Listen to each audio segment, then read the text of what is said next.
Welcome everybody to Pride Resurrection, where we cover and review the Pride Fighting Championship events as they happened. Today we're going to be talking about Pride Fighting Championship number 2.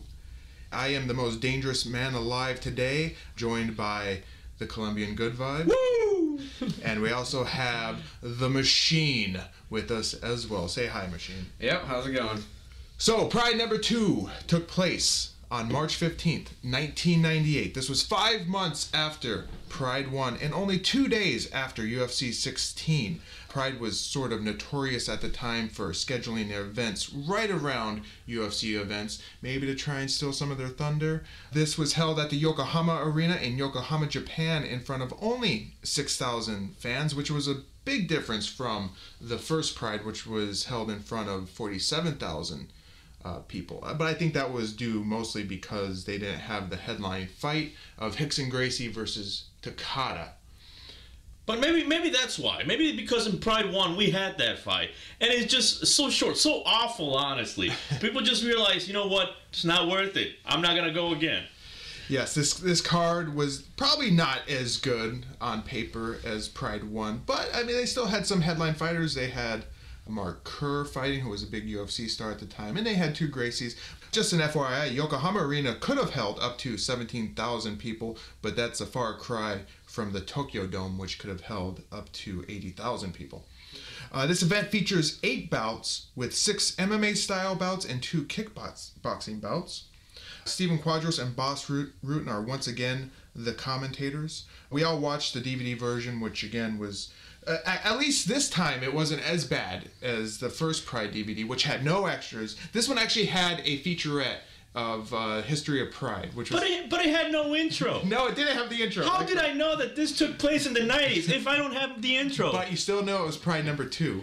I know. They did show you enough times it was number 2. Remember, 2, 22, and 222. Same entrance. You can do it. Yeah, so I don't know. Machine, did you watch the extra, the making... I did not. I just watched the fights. Okay. Because so the History of Pride that was featured on this DVD was actually produced a lot later than the actual event, so it had spoilers of some of the fight outcomes. But it was still a nice little extra. There's a different DVD company that did this one, but it's still a shit DVD. And how it comes on a double-sided disc, so you have to flip the disc over for all the fights. Yeah. And just the way they organized it was terrible. And I wanted to bring up about the rules. The rules... What are the rules of Pride? I couldn't tell you what the rules of Pride are at this time because they still have an extremely haphazard way of arranging the matches. The fight round times are all over the fucking board. This one is even worse than Pride 1. And then they had the kickboxing matches thrown in there at the beginning, and those gloves they were wearing were just ridiculous. Yeah, so the kickboxing bouts are 3 minutes long, and they're supposed to have 5 rounds for the kickboxing fights. The MMA fights were typically supposed to be 3 10-minute rounds, but there's 2 fights on here that stray away from that. Which there's one that's just 1 30-minute. Is the first, or they have? No, the first one didn't even have it. They didn't even have any rounds or anything. No, yeah. Just so continue. just one, yeah. Just continue. And that's the thing is, they don't even tell you that's how it's gonna be. No. All of a sudden, you're 15 minutes in, and you're like, where the hell's the bell happening, man? Right. So we have the first fight, which is just 1 long round, and it's more than 30 minutes. And then there's another fight on the card, which is 6 rounds long, at 10 minutes a piece. It is absolute bonkers. It's just crazy. There is some cohesiveness to the strikes allowed. There's no strikes to the back of the head. There seems to be no elbows allowed either, but strikes to a downed opponent, which most people who watch Pride will be used to, knees to a downed opponent, to their head at least, and soccer kicks. I don't think those are allowed yet, but Pride would sort of shore up their rules in future events. So that brings us to the first fight of the night. We have Naoki Yuhi Sano, who stood at 5'9", was 202 pounds and 33 years old at the time.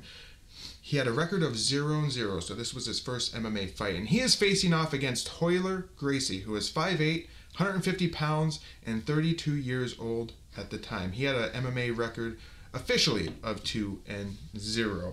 In 1984, at the age of 19, Naoki joined New Japan Pro Wrestling and spent the first 3 years of his career as a jobber, which means that he lost to whoever they put in front of him in sort of initiation right to all new wrestlers. If you watch wrestling, you know what I'm talking about.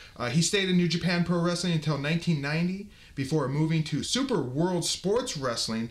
That sounds exciting.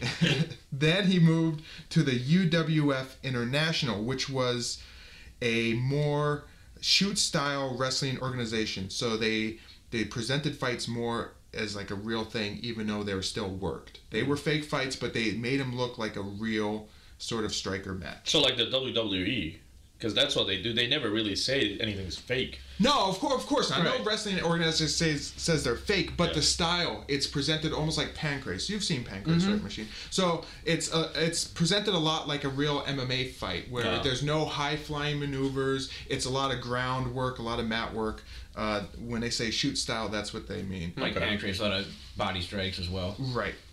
And so that led him here into Pride. He is in the Takata camp, which is a staple of professional wrestlers in Japan who are trying to be real MMA stars. And failing. Yes. Oh, man.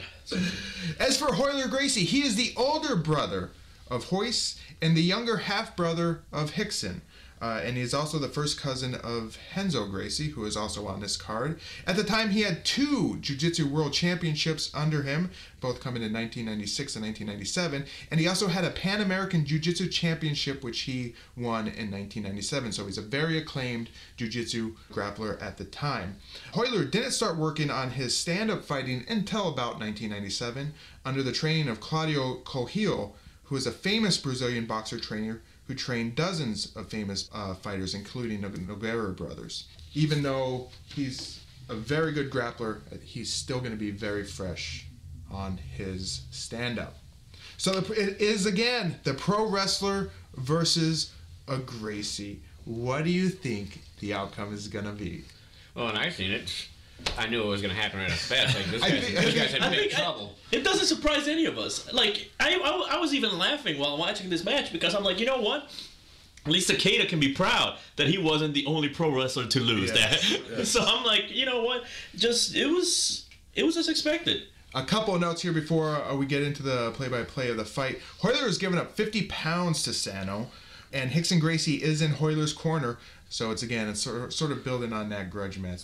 But what kind of grudge match can it be when it's like it's between a grudge match between a baby and a 30-year-old man? That's really what the fighting styles came down to in Pride 1. Yes. You know, Takeda did absolutely nothing.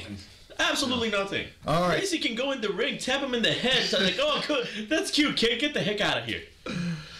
All right, the bell rings and Sano is very flat-footed, while Gracie is very active, feigning and bouncing a lot. They grapple in the beginning in a very amateur wrestling style where they both have the sort of grip on the back of the neck. Hoyler pulls guard and holds on to Sano. Hoyler pulls off a very nice sweep and moves Sano onto his back. Sano ties him up, but Hoyler has no problem transitioning from half guard to side guard, and then he gets full mount, very fluid. Now, I'm going to say something, because at this point in the fight, I noticed something. And I'm very proud of myself, because I don't know much about fighting, but I noticed it before the commentators. I looked at this fight, and I'm like, there's at least 10 times when somebody could have landed a strike, and they haven't. Yes. Neither one of them threw anything. Like, so many perfect positions. Sano had some really good places where he could have landed a couple body shots and didn't do anything about it. I will get onto that. Anything. So I'm just calling it. I'm just saying right now, because I called it. I called it before the announcers ever made a joke. And it's funny about the announcers is, you know, when they start grappling and everything, boss says, "Oh, this will never be a boring fight because you have Gracie who's trying this and trying that," and I'm like, I think it will be. So my very next note on this is Hoyler seems stuck in jiu-jitsu rules or a mindset of grappling, and he does not strike at all. This is an MMA fight, but he is definitely showing his roots as just a competition grappler. Using his 50-pound weight advantage, Sano muscles Hoyler onto his back, but Hoyler threatens with a triangle. So Sano stands up, lifts Hoyler with him, and forcing Hoyler to let go, and Hoyler falls flat onto the mat. Sano must think it's a grappling match as well, since he misses a huge opportunity to strike as he crowds Hoyler. Doesn't throw anything, not a knee, not a punch, nothing. As they stand up here, Hoyler feints a leg lock, which Sano bolts from, and they both stand. Wash, rinse, repeat. They grapple. Hoyler pulls guard. Sano back on his knees. Now, here's the thing. When they went for that second grapple, they went like wrestling style. They hands up. They connected fingers, and it's at that point that I realized Sano's afraid of striking, because if he's the first one to strike, Gracie's gonna strike back. And I think Sano, in his head, he thinks that Gracie's just a much better striker than he is. So he doesn't want to start it off. He's either afraid or just a very sweet guy. He doesn't want to hurt. Or maybe he doesn't want to, miss a punch and then get put in some hole. And I have no idea what Sano was thinking here. Hoyler bides his time, planning his next move, and Hoyler threatens a triangle, where Quadros comments on Sano's lack of striking. Now here's where they start to talk about the fact that they bring attention to the fact that Sano isn't throwing any strikes. But Sano just seems to be willing to defend, but people don't want to see a fighter just defend in a fight. They want to see Sano trying to win. But Sano hasn't done anything. Nothing. Just defending it. It looks like same as Takada was doing against Hickson. Boss talks about what his own strategy would be to beat a Gracie. And it's strange, because if I would, here we go again, fight a Gracie, you should hit. Because that's their weakest, not that they're weak at it, but their weakest link is that. So strike. He would just go after them. Yes, good strategy, boss.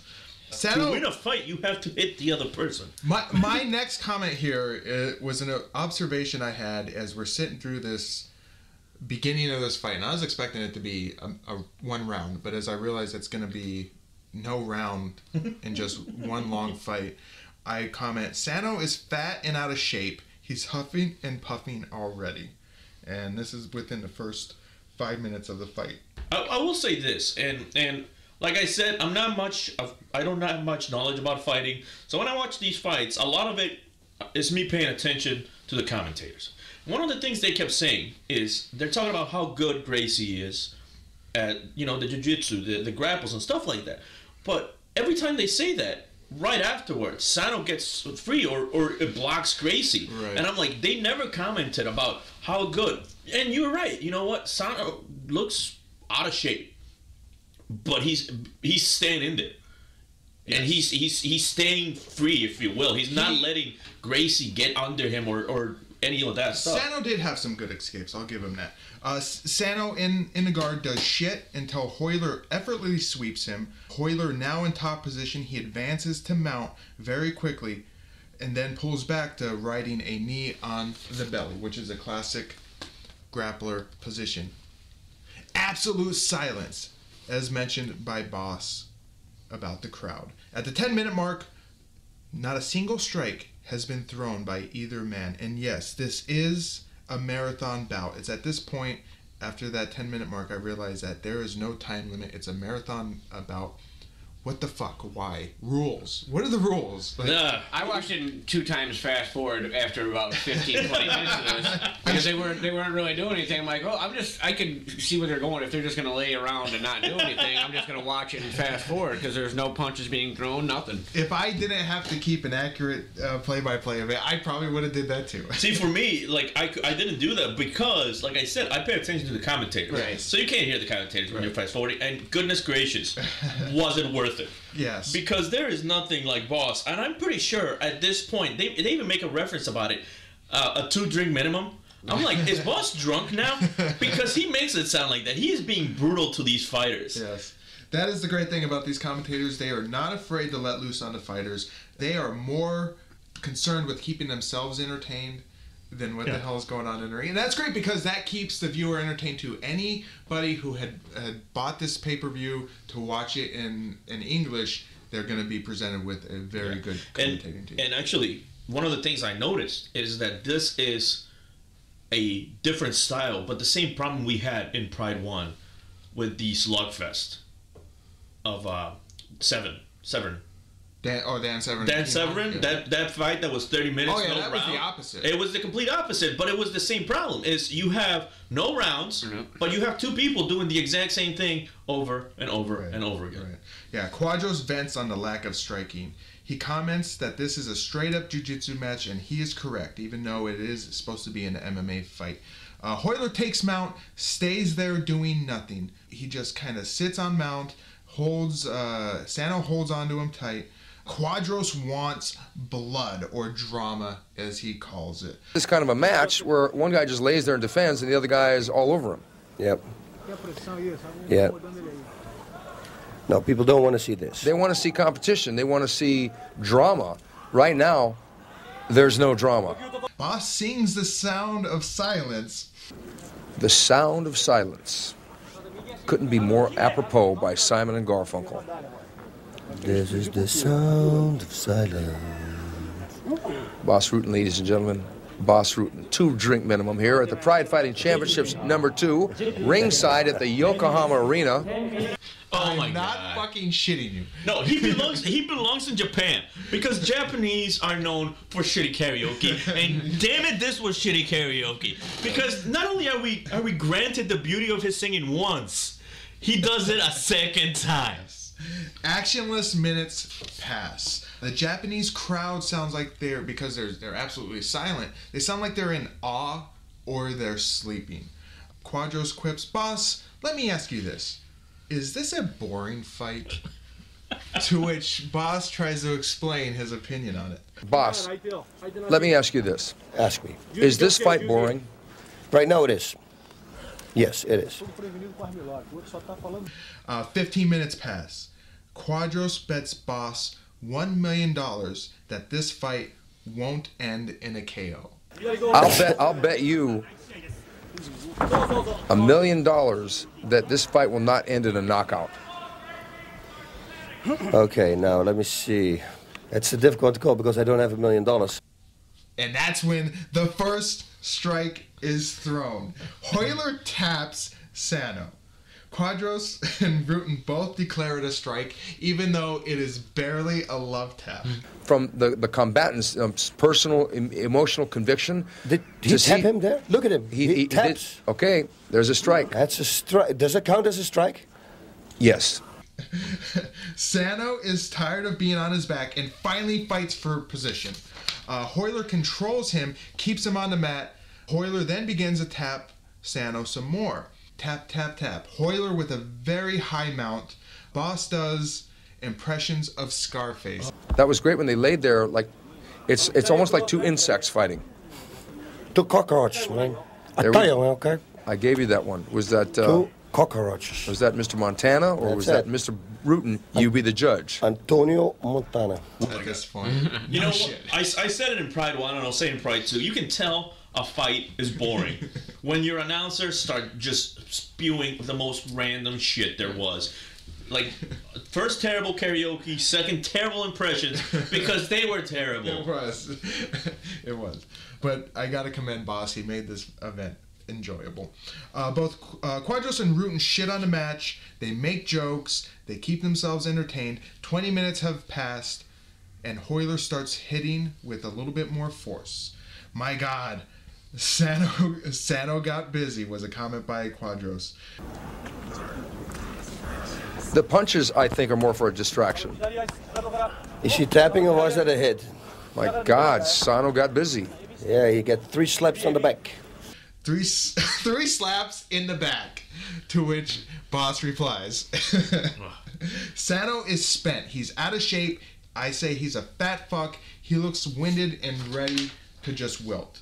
Quadros mentions this is important for me, he mentions mixed martial arts for the first time in Pride. One of the reasons why pro wrestling is so popular.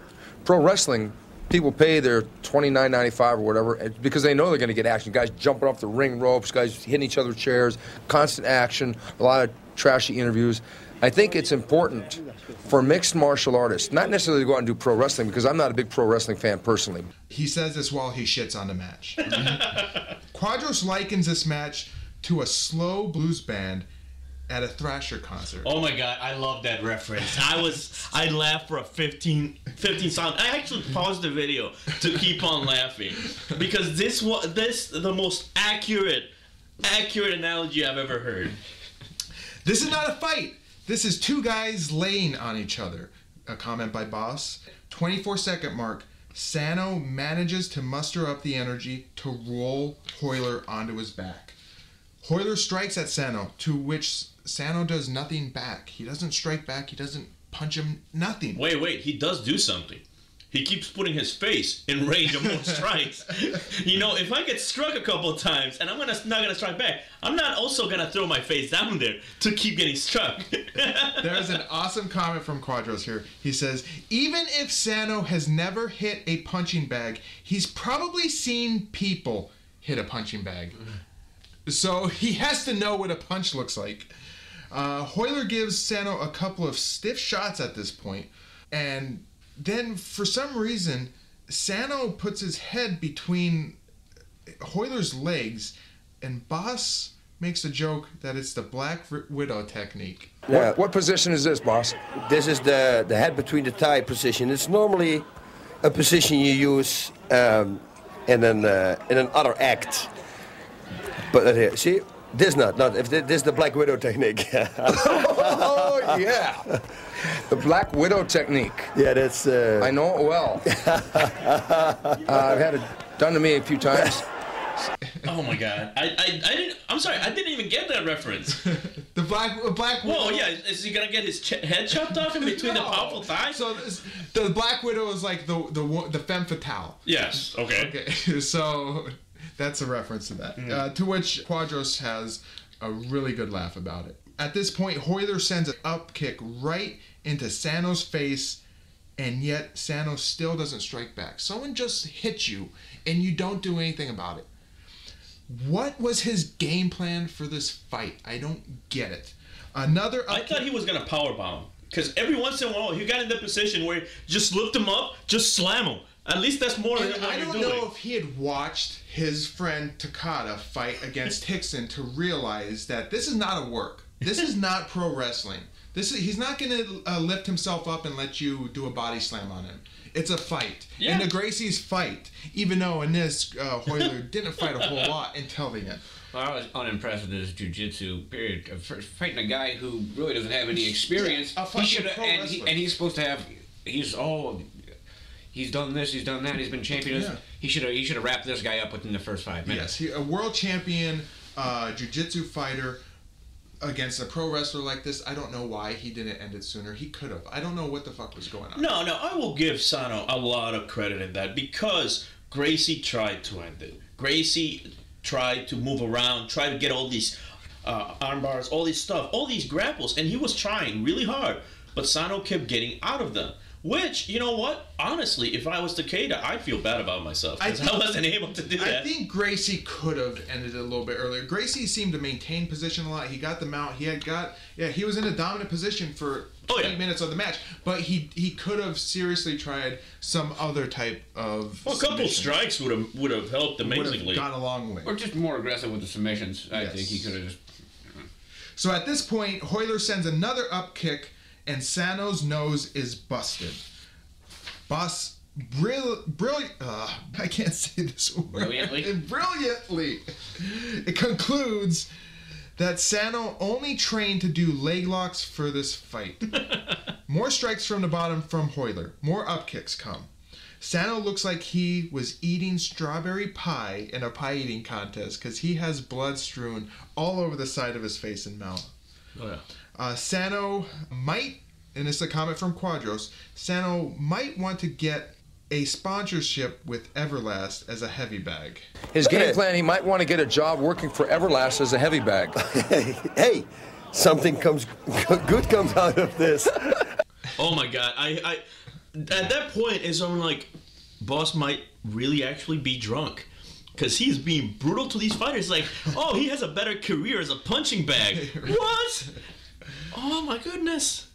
Hoyler sends a really loud punch. Oh, what a shot from the bottom. Sano still doesn't strike back. is a very sweet guy, and he must have just not have like a really mean bone in his body. He doesn't want to hit him. He doesn't want to hurt him. He just wants to wrestle him. He just wants to wrestle a guy. Just wants to hold a guy, keep him close. You know what? Once again, I'll defend Sano in saying one thing. Gracie, being a great jiu-jitsu, had to resort to strikes. Sano had never went away from his plan of wrestling. So, in spirit alone, I give this fight to Sano. We get a short reprieve from this amazing action as there is a loose piece of tape on Hoyler's glove, which the referee repairs. And Hoyler grapples Sano onto the mat, nearly takes his back, as Sano has simply given up the will to fight. It's here that Hoyler ends the madness and somehow locks in an armbar at 33 minutes and 14 seconds. Woo! Much to the delight of everybody involved. Absolutely. I was very thankful when that fight was over. It was hard to watch. Sano mounted no offense at all, and I'm going not out on a limb here, but I'm going to say that this is one of the worst performances in all of MMA history. Sano had one strike, if you're going to be generous and say that he had one strike. One strike! But, on the other side, he is a very big sweetheart, but definitely not a fighter. The Japanese pro wrestler camp is looking hapless and unable or unwilling to fight their opponents. What do you guys think about this fight? Anything? Oh any my other God. comments? Just boring. It was terrible. Like I said, I watched it and fast forward through most of it because there wasn't anything going on. It's like, nope. So what would become of these two very awesome fighters? Sano would stay active in pro wrestling during this time period, as well as compete in a few more MMA bouts. Will we see him again? The answer is yes, in Pride 4, and maybe Pride 9 as well. Hoyler had a rather sporadic MMA career. He would only have a total of 11 pro fights, with the last coming in 2011. He would fight once more in Pride at Pride number 8, which happened in 1999, against another fighter appearing on this very card, one Sakuraba. And that takes us to fight number 2, which sees Akira Shoji from Japan, standing at 5'8", 194 pounds, and 24 years old at the time. His MMA record was 1-1-2, and he is against Juan Mott of Brazil, who's listed on the title card at 5'9", 187 pounds, and he was 32 years old at the time. He had a record of 2-1. Now, Juan Mott was actually more like 6 foot or 6'1", so I don't know why they listed his height, because as you'll see as these two fighters come together in the center of the ring, Juan Mott is definitely a lot taller than Akira Shoji. Previously in the MARS, which is the Martial Arts Reality Supervising Organization, Juan Mott had fought against Murilo Bustamante, which he lost. Bustamante is also a fighter we'll see in later Pride events. Alright, to start us off, first, Mott feints a few kicks, but none are very serious. Mott is definitely not 5'9", as I mentioned. He is clearly way taller than Shoji. Now, the only way I could see this being correct is if Shoji is actually only 5'5". If Juan Mott was actually only 5'9". But there's no way he's 5'5". Because he is way smaller than Mott. There was a very measured leg kick delivered by Mott. Shoji returns fire with his own leg kick. And then Shoji keeps wiping his foot for some reason. He keeps lifting his foot off the mat and wiping it. And it almost looks like the same spot every time. So I don't know if there's maybe sweat or spit from the previous fight that just didn't get cleaned correctly. Or as Quadros and Rutan sort of hypothesize, it's from the logo on the ring, might be a little slick or coming up, which could be. Mott throws a soft right as Shoji moves in with a jab, and then he grabs Mott and performs a very nice lift and trip. Shoji falls into a low mount position before moving into full mount. Mott holds on tight as Shoji takes a breather and thinks about his next move. Shoji postures up and delivers a couple of light blows to the head. Shoji cross-faces Mott, strikes Mott with a few good shots, which causes Mott to roll. Shoji takes his back. More solid strikes are then laid down onto a flattened Mott before Shoji locks in a rear naked choke. After a moment of trying to not tap, Mott finally succumbs and taps at 3 minutes and 47 seconds of the first round. This was a very quick fight, and thankfully Soji gives the Japanese crowd something to cheer for after the embarrassing showing of their pro wrestler Sano. Now, this wasn't the same Soji that was in Pride 1, was it? It was. Because he improved so much. Absolutely. Right, yeah. He is. A lot. And this would be a reason why he'd be so popular, because here you have, he's not a pro wrestler. He was not a famous pro wrestler like some of the other Japanese fighters on this card, like Sakuraba and Sano, but he definitely has a fighting spirit, much to the pleasure of Boss Rutan, who calls him a samurai, and he's got the warrior spirit. And I agree, All because he just improved so much just watching that fight compared to Pride 1. Sadly, unlike Pride 1, Soji doesn't get on the mic and scream crazily. But we will see some more of that in future Prides. So what would happen with old Soji and Juan Mott here? Well, Soji was quickly proving himself to be the true fighter the Japanese wanted to see. We'll see much more of him in Pride, and he'll be back in the summer of 1998 for Pride number 3. What about Juan Mott? This would be Juan Mott's only appearance in Pride. He would only fight professionally 3 more times, ending his career in 1999 with 3 wins and 4 losses. Today, he is an active Brazilian Jiu-Jitsu coach known as Professor Mott, and has a very well-known BJJ academy in Jacksonville, Florida, and the name of his academy is Choke Fight. That's not very original. Sounds kinky. Any thoughts on this? Any more thoughts on this fight before we move on to the fight? This is one of the few that were actually like not terrible on this card. Yes. I mean, I could watch it and like, okay, the fight happened, but for the most part, yeah. Few and far between would be these good fights on this card, but we're gonna persevere and do the whole thing. That brings us to fight number 3, which is our first kickboxing bout of the evening. And this features William van Roosmalen from the Netherlands, who is 6'4", 242 pounds, against Ralph White! Woo! And only Ralph White. He doesn't have his friend anymore. That's right. You can tell where he was, but Yes, he is missing a large lump on his head. If you've seen it, please let the authorities know. Ralph White, of course, is from the USA. He stands at 6'3" and is 225 pounds.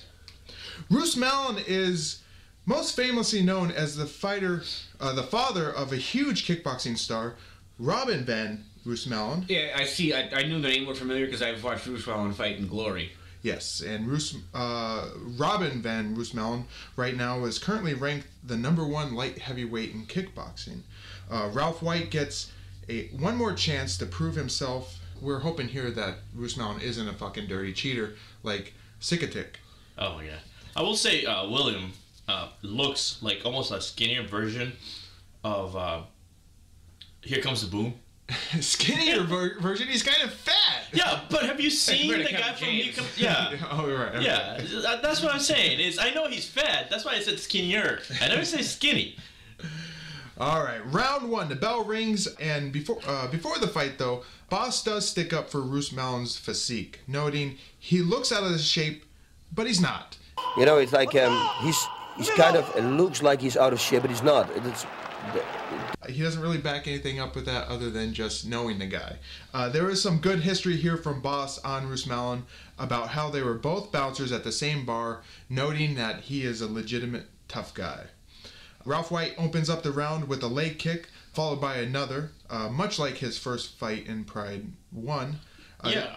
You know, the fact that this fight was able to, become a fight, made me realize White looks a lot like, what's the guy's name?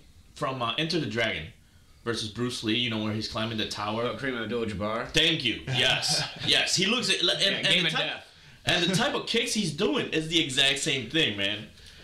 Yes, Ralph White follows up those 2 leg kicks with a push kick. They exchange roundhouse leg kicks. There's a nice check by Roosmalen, much to the surprise of Boss Rutan, who didn't think Roosmalen would check any kicks. White double jabs and sends a kick right to Roosmalen's flabby, fat gut. There's more low kicks exchanged by the 2, and they continue to mix it up. throwing punches and strikes at each other. Quadros and Boss talk about fighter physique, noting that kickboxing fighting takes a different kind of muscle than bodybuilding or powerlifting, which is very, very true. Boss comments on the monster hand gloves that the fighters are wearing in this contest, which are a very strange sort of mixture between a very thick padded MMA glove that's almost like a boxing glove, but it has fingers. Now, why would it have fingers? For clinching and grappling. I've actually used these gloves before the kickboxing dojo I used to go to. But they are both, Boss is very confused about why these gloves are used. Why don't they just use regular boxing gloves, which Quadros comments on. There's a solid knee in the clinch by Rusmallon, and knees are exchanged by both before the ref breaks up the clinch. Kind of strange that the ref let the clinch go on for so long, but once again, the rules seem a little lax here on how long they're allowed to clinch. In normal kickboxing rules, you're allowed to clinch briefly before you have to break it, but there seems to be a little leeway here. There's a nice low mid kick combo by Rusmallon. It was very fluid. He sends in a low kick, then follows it right up with a mid kick. And you know what? At this point is when you realize Boss was right. He doesn't seem to have the physique for it, but he is fighting really well. Yes, yeah. There is lots of action, and at this point I'm wondering about Rusmallon's conditioning and if he's going to be able to keep this pace up. Yeah. There's a high kick blocked by Rusmallon. Rusmallon is warned by the referee because they sort of clinch and grapple, and Quadros seems to think it's because of the clinching, but I think it was because he was grabbing Ralph White's tights. As they were clinching into the ropes, Rusmallon definitely had Ralph White's tights in his hand. So I think that's what the referee warning was for. I completely missed that part. Like, I knew the warning, and then, like you said, I thought it was just for the clinching. And I think I'm right, so I'm going to put in a very slow-mo video.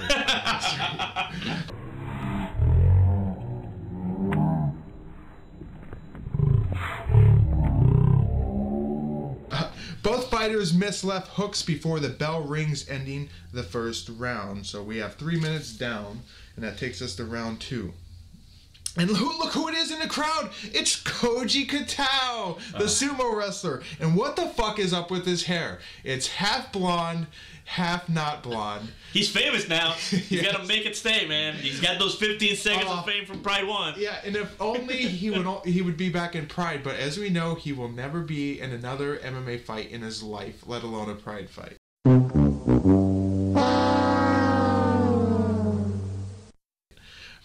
They continue in round 2 right where they left off, throwing strikes, exchanging strikes right out of the gate.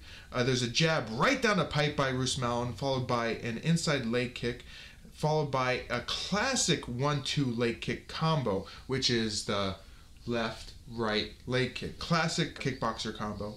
There's a double jab by White. They exchange shots again and continue to move each other back and forth before they engage in a brief clinch. Nice right plus leg kick by Rusmallon, and there's more comments from Quadros on the shape of Rusmallon. You are so right. Rusmallon is not an impressive-looking figure, but he can fight. He's got good skills, good stamina. I think a lot of his stamina and not getting hurt or tired has to do with the fact that he's so relaxed. Yep. They make those comments, but then it's really funny because then later on, and I can't remember if it's Quadro or Boss, they make also the comment that White, he has all this muscle that he has to carry around, so he'll probably get tired quicker. But then I'm like, the other guy has pretty much the same weight. Well, in the school of thought in fighting is the more muscle you have, the harder your heart and lungs have to work to keep those muscles fed with blood and oxygen. Now, on the flip side, if you don't have a whole lot of muscle, but you can deliver a good punch, you could probably go a lot longer than somebody who's like super ripped. And this is, in fact, a known sort of thing in fighting. There's a breezy head kick that just misses Rusmallon's head. Ralph White throws a head kick that just misses. A stiff leg kick by Rusmallon to respond to that. There's another brief clinch, and Quadros notices the really wicked tattoos that are on Rusmallon's chest, which is almost like a Japanese sort of goblin demon sort of thing going on. It looks like Ozzy Osbourne's tattoo without the color in it. Is what it And is. I've never seen Ozzy Osbourne's tattoo, so Yeah. I'll take your word. You'll have to look it up. It looks like Ozzy Osbourne's tattoo. Same placement too.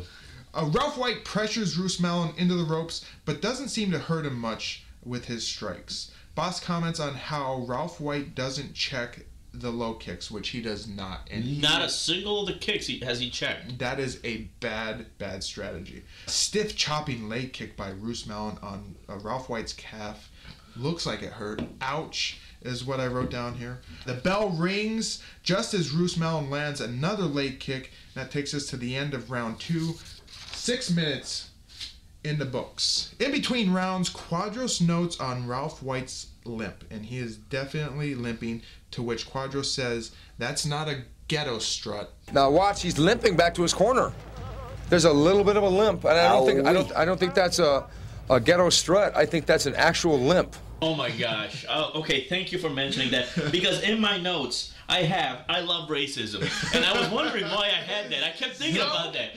And I love Quadros, but that is blatantly fucking racist. Oh my god, it is so terrible. But it's so good that you mentioned it, because I'm looking at my notes. I'm like, why do I have this note about racism? Boom, there it is. That's why. It is because, oh my goodness, just terrible. Yes. Right, you get fired if you said some shit like that. Yes, the ghetto strut.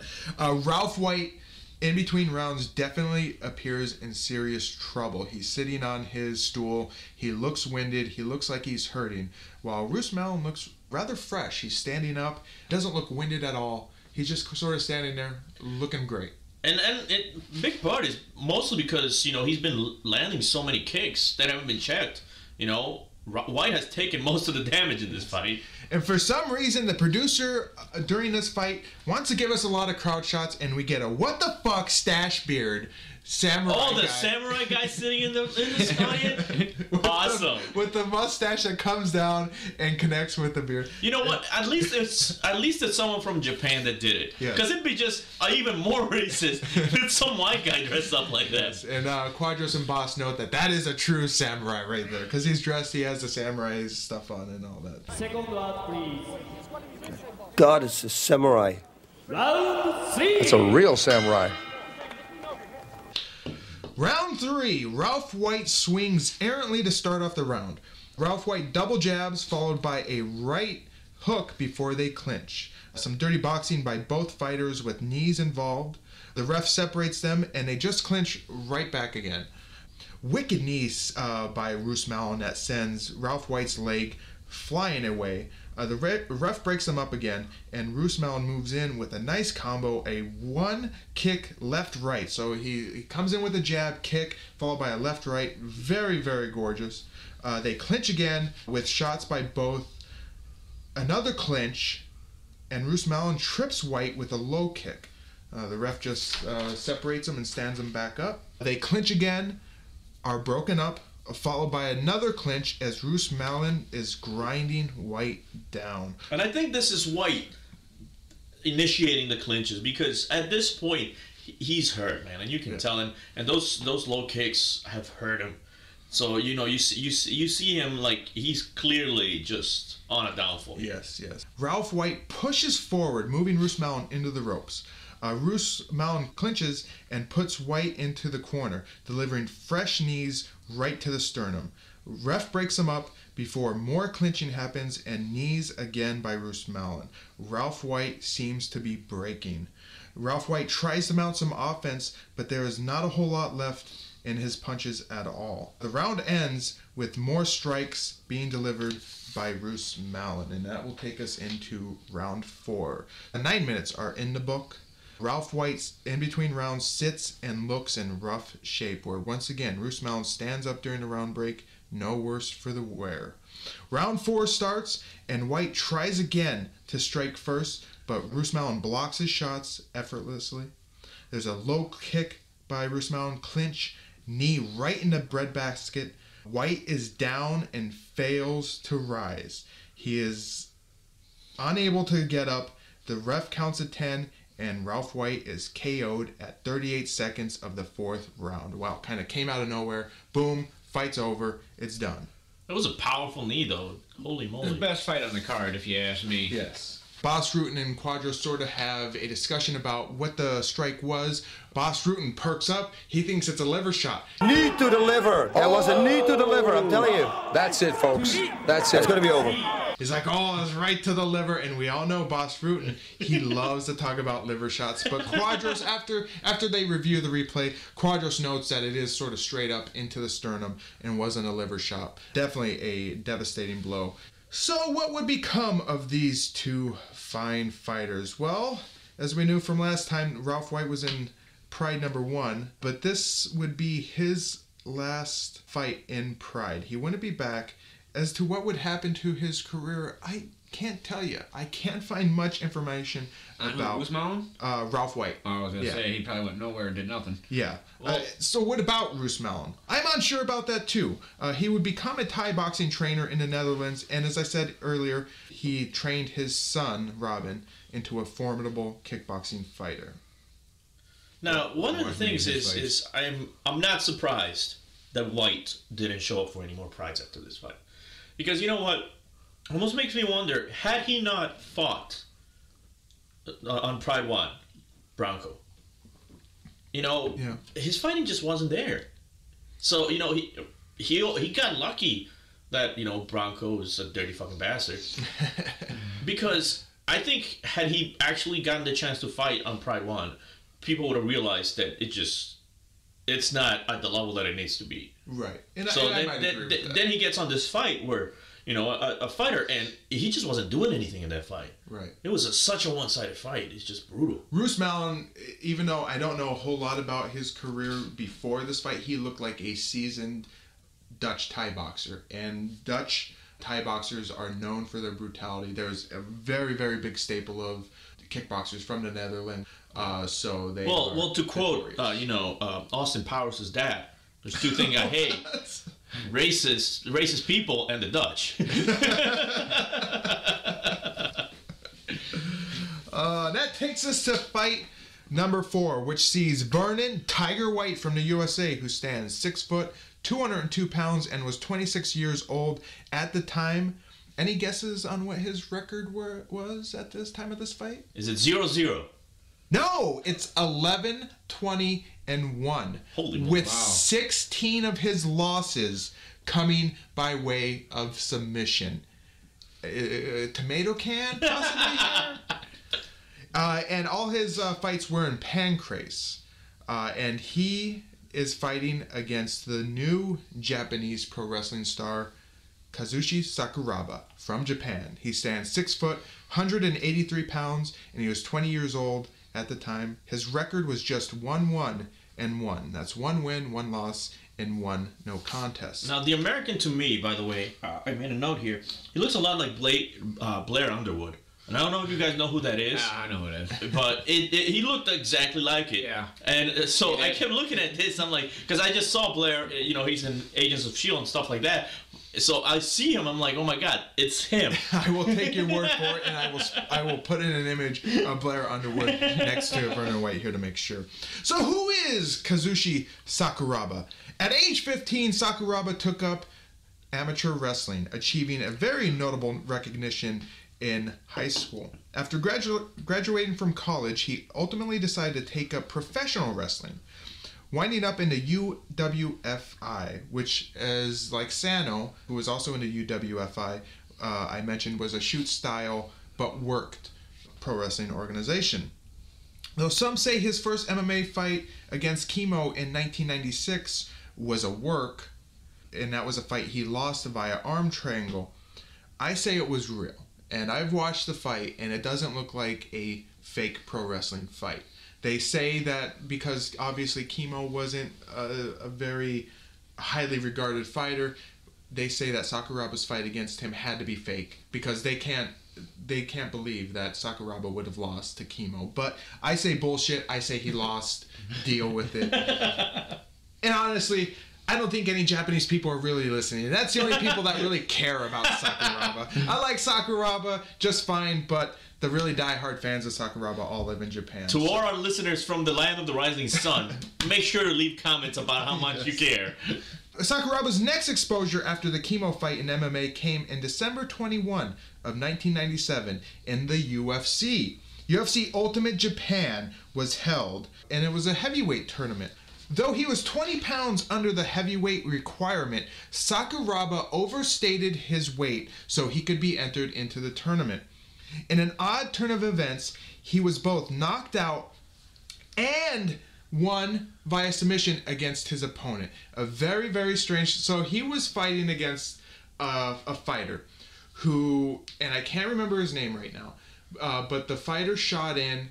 Sakuraba shot in on the fighter as he was delivering a knee. Mm-hmm. Well, Sakuraba dropped to the guy's legs to like take him down, but the referee, who was Big John McCarthy, thought he got knocked out. So he stopped the fight.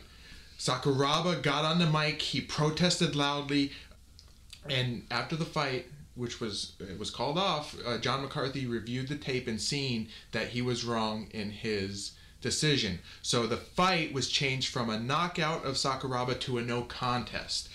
Tank Abbott was also on the card and had won his fight, but Tank Abbott had to pull out of the fight because of an injury. So that left Sakuraba's original opponent, who had now been elevated to the final fight, Tank Abbott, who was also going to fight that guy at the final fight. Tank Abbott dropped out, so what they do? They brought Sakuraba back in to fight the guy. So Sakuraba beat his opponent. Oh, and I actually do have it written down here. Marcus Silveira, who was actually way heavier than Sakuraba. Very, very strange turn of events around UFC Ultimate Japan. Sakuraba both lost and won against the same opponent. So we see Takada is once again in his countryman's corner. Will this Japanese pro wrestler prove us wrong? And is Vernon White a tomato can? That's the questions I had going into this fight. The question I had going into this fight is how many people does Takada have in his posse? Like, is he like hedging his bets by just throwing as many freaking people as he can? If you're a Japanese pro wrestler and you want to be an MMA star on Pride because Takada actually produces Pride, then you have a good shot. And he will be in your corner. So round one starts off, and there's a low kick by Sakuraba. Very fast left delivered by Vernon, and Sakuraba dives in for Vernon's legs. Sakuraba pulls Vernon White down and winds up in side control. Sakuraba works for a Kimura, and he very nearly gets it before Vernon White escapes. Sakuraba grabs him again and works for an arm lock. Sakuraba definitely seems to have his mindset on a submission here involving the arm. Sakuraba winds up in half guard, then moves into full mount. Sakuraba wants to give White a look at his bits as he moves his crotch right into White's face, to which White responds appropriately and rolls. Oh my gosh. He rolls Sakuraba and stands up. Sakuraba stays on his back a moment before he stands himself. Now, one second, because this was one of the funniest moments of the entire card. Because here you have the announcers, and I can't remember if it was Bob's or Quadros. And they say, at the moment he gets up, he's like, oh, he's going to show you what a striker does. And Vernon is going to show what a striker does in this position. He lets Sakuraba get up. He could have kicked him. What happens right after that? Absolutely nothing. Yes. And the other guy just gets up. And I'm like, are you kidding me? This is what a striker does? So Vernon White has a little trouble with his trunks at the time, as he has half a cheek hanging out of his ass. He has on those very small wrestler trunks, and he's got a cheek hanging out. Sakuraba leg kicks, then shoots in for a single leg again. Inadvertently, White rolls and gives Sakuraba top position. So Sakuraba works from half guard before he's able to get into side mounts. Sakuraba tries to take an arm bar, and White spins, exposing his back, but Sakuraba still holds on to the arm. Vernon tries to escape, lifting Sakuraba up and swings him like a pendulum as Sakuraba holds on to the arm. Vernon nicely stacks Sakuraba up, who releases the arm. Then Vernon White takes Sakuraba's back, but forgetting to put in his hooks, he gets rolled and put onto his back by Sakuraba. There's a north-south position. It's the dirty mount. Vernon tries to stand, but Sakuraba crowds him and keeps him bunched up.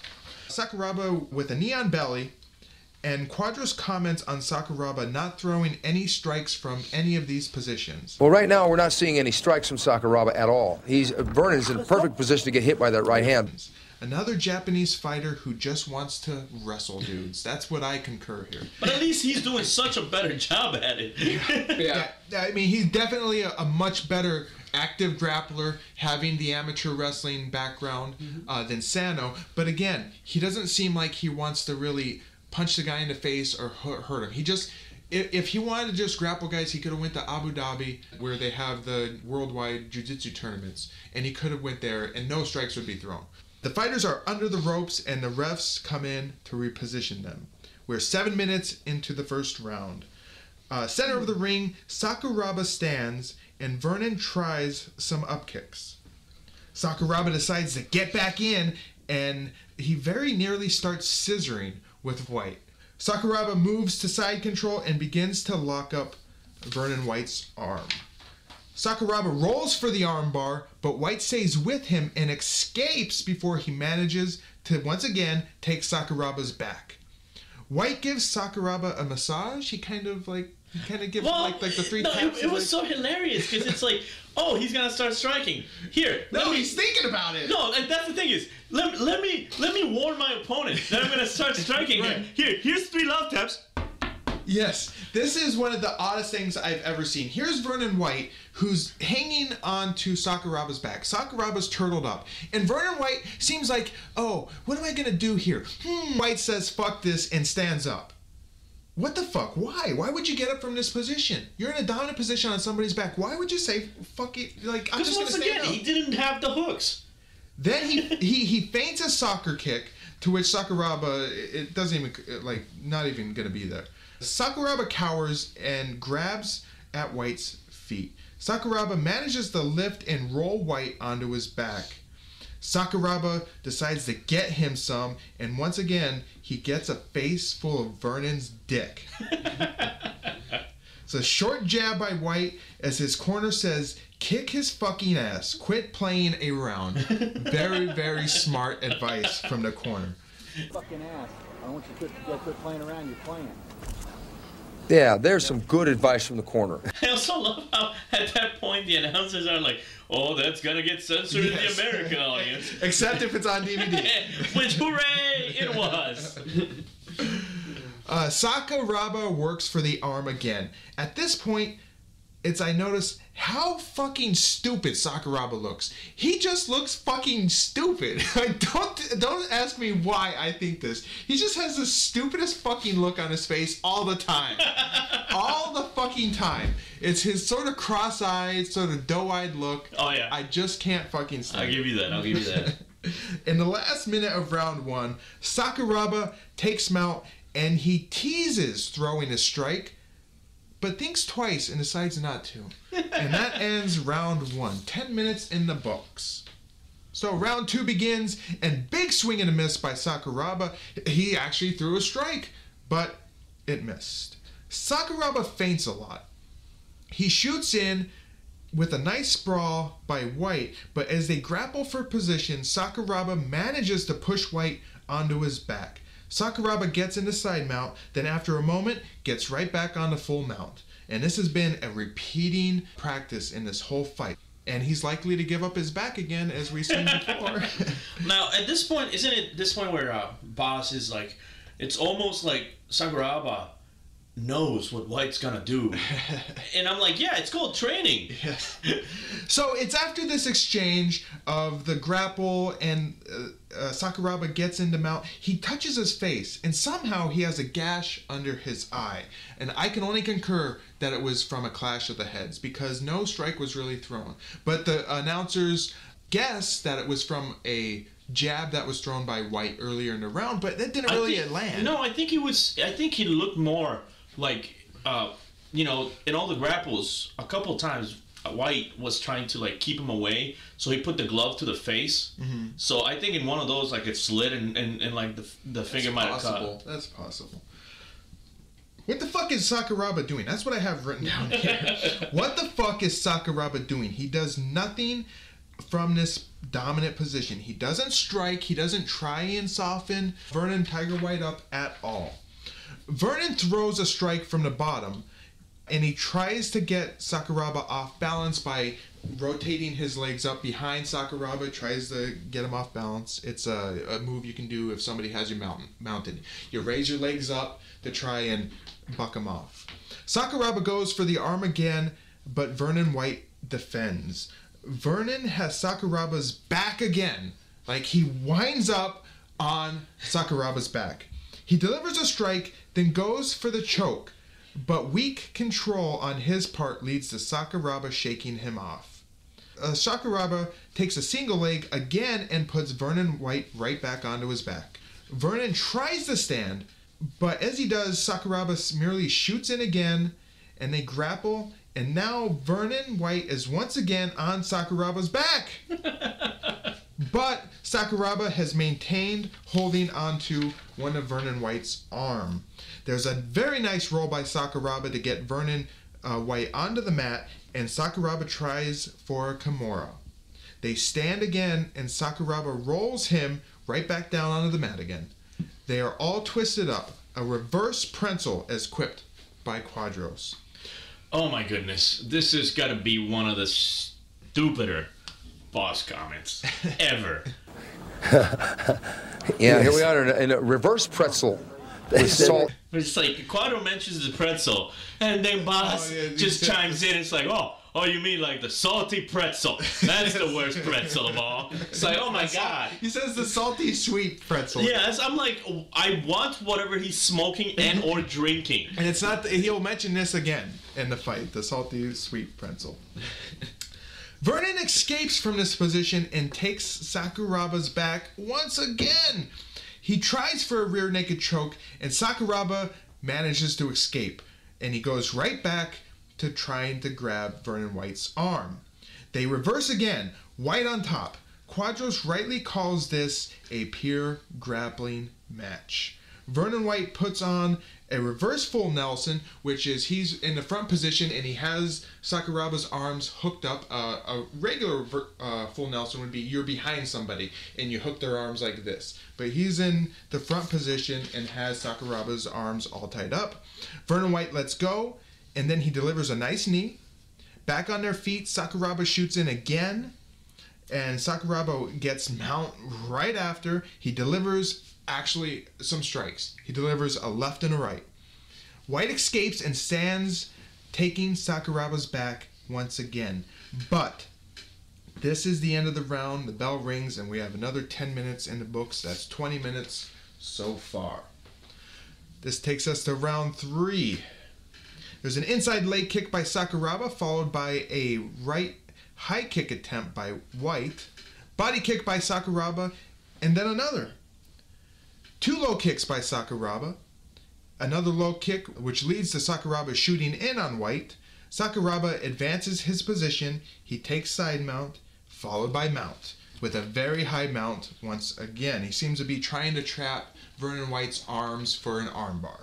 You know, it's kind of funny because when you think about it, the Soda match and then this one is each Japanese has gone after a specific body part. Yes. And they have not changed their plans at all. Yeah, they seem very tunnel vision, single-minded on what they want to do. Yeah, I'm going to get that arm, and I'm just going to go for this arm. And, right. Yeah. They're not going to step on the other guy's territory. He went for legs. I'm going for arms. Sakuraba does throw a few strikes as he's trying to isolate an armbar. White, though, rolls, and Sakuraba hangs on to the arm as White flips and rolls and escapes. White once again takes Sakuraba's back. As Sakuraba rolls himself, Vernon rests as he leans with his elbow right on Sakuraba's back. He seems to just almost be just taking a rest there. 5 minutes left in the fight. Vernon goes for a choke and Sakuraba counters, moving Vernon onto his back as Vernon tried to keep top position. Sakuraba keeps White stacked up, and as White tries to escape, Sakuraba grabs his arm. Vernon tries to roll out, but Sakuraba hangs on, and with both hooks in, Sakuraba forces White to roll onto his back. And just like that, Sakuraba has a tight armbar in his grasp. White taps really quick. Sakuraba wins the fight at 6 minutes and 53 seconds of round 3. What'd you guys think of the fight? Technical, I mean, a lot of position changes. I mean, it was, and honestly, I had a note here because I honestly thought for being one of those Japanese professional wrestlers, which I didn't expect much from. He dominated the fight with the grapples because he at any point in time. You know, I don't know if maybe just White wasn't just good enough, but Sakuraba kept countering them, making sure he got out of them, and then applying his own. Right, and they both had really good counters, but then I fall back to Vernon White's record, 11, 20, and 1, whatever it was. Yeah. So, I mean, obviously, and he lost 16 fights via submission. And you can see, I want to call, at this point in time, after having 30 professional fights, he should have been more experienced. He did not do the right things when he had good positions. When he was on the back, he didn't sink in his hooks and flatten Sakuraba out. I think any well-versed MMA fighter today could have easily taken Sakuraba given those positions. But Vernon White just seemed like he didn't know what the fuck to do. So is Vernon White more of a striker? I guess, but he didn't do a whole lot of striking in this fight. If he was a striker, I mean, they both had a lot of escapes. They both had dominant positions, but Sakuraba's the one who knew what he was after. Vernon White didn't seem like he knew what he was going after. So Sakuraba, finally a pro wrestler, has won in Pride. For Sakuraba, this would be the beginning of a long career in Pride, as he would appear in 27 Pride events in total. As for Vernon White, we'll see him just once more in Pride. That would be Pride number 9, though his career would take him many places after, including the UFC. But more on that at a later date. That brings us to fight number 5 of the evening, which sees Renzo Gracie from Brazil, who stands 5'10", 185 pounds, and was 31 years old at the time. His professional MMA record was 5 wins, 0 losses, 1 draw, and 1 no contest. He's facing off against Sanae Kikuta from Japan, who's 5'9", 200 pounds, and was 26 years old at the time. Surprisingly, he had a professional MMA record of 7 wins and 1 loss. Kikuta had twice won the Lumax Tournament of J in both 1996 and 1997, which was a grappling striking tournament that took place on an big open mat. No ring, no ropes, nothing. Just a big open mat. And the competitors wore kikogis or gis. Yeah. So it was almost like a Dragon Ball fight. What you're saying? it was almost like a Brazilian Jiu-Jitsu grappling match with gis, but strikes were allowed. Very interesting event. So he had won. They're like tournaments. So he had 3 fights in each of the events, and that kind of brought his record up. So the moment I saw the fight announced as I'm watching the DVD, I realized that Pride should just be renamed. Should be the Takeda Posse versus the Gracie Clan, with intermissions thrown in between, because that's all it is. Like every other fight, we see either a Takeda Posse member or a Gracie. Hold on to your hats for this one, folks. We are in for a long fucking slog.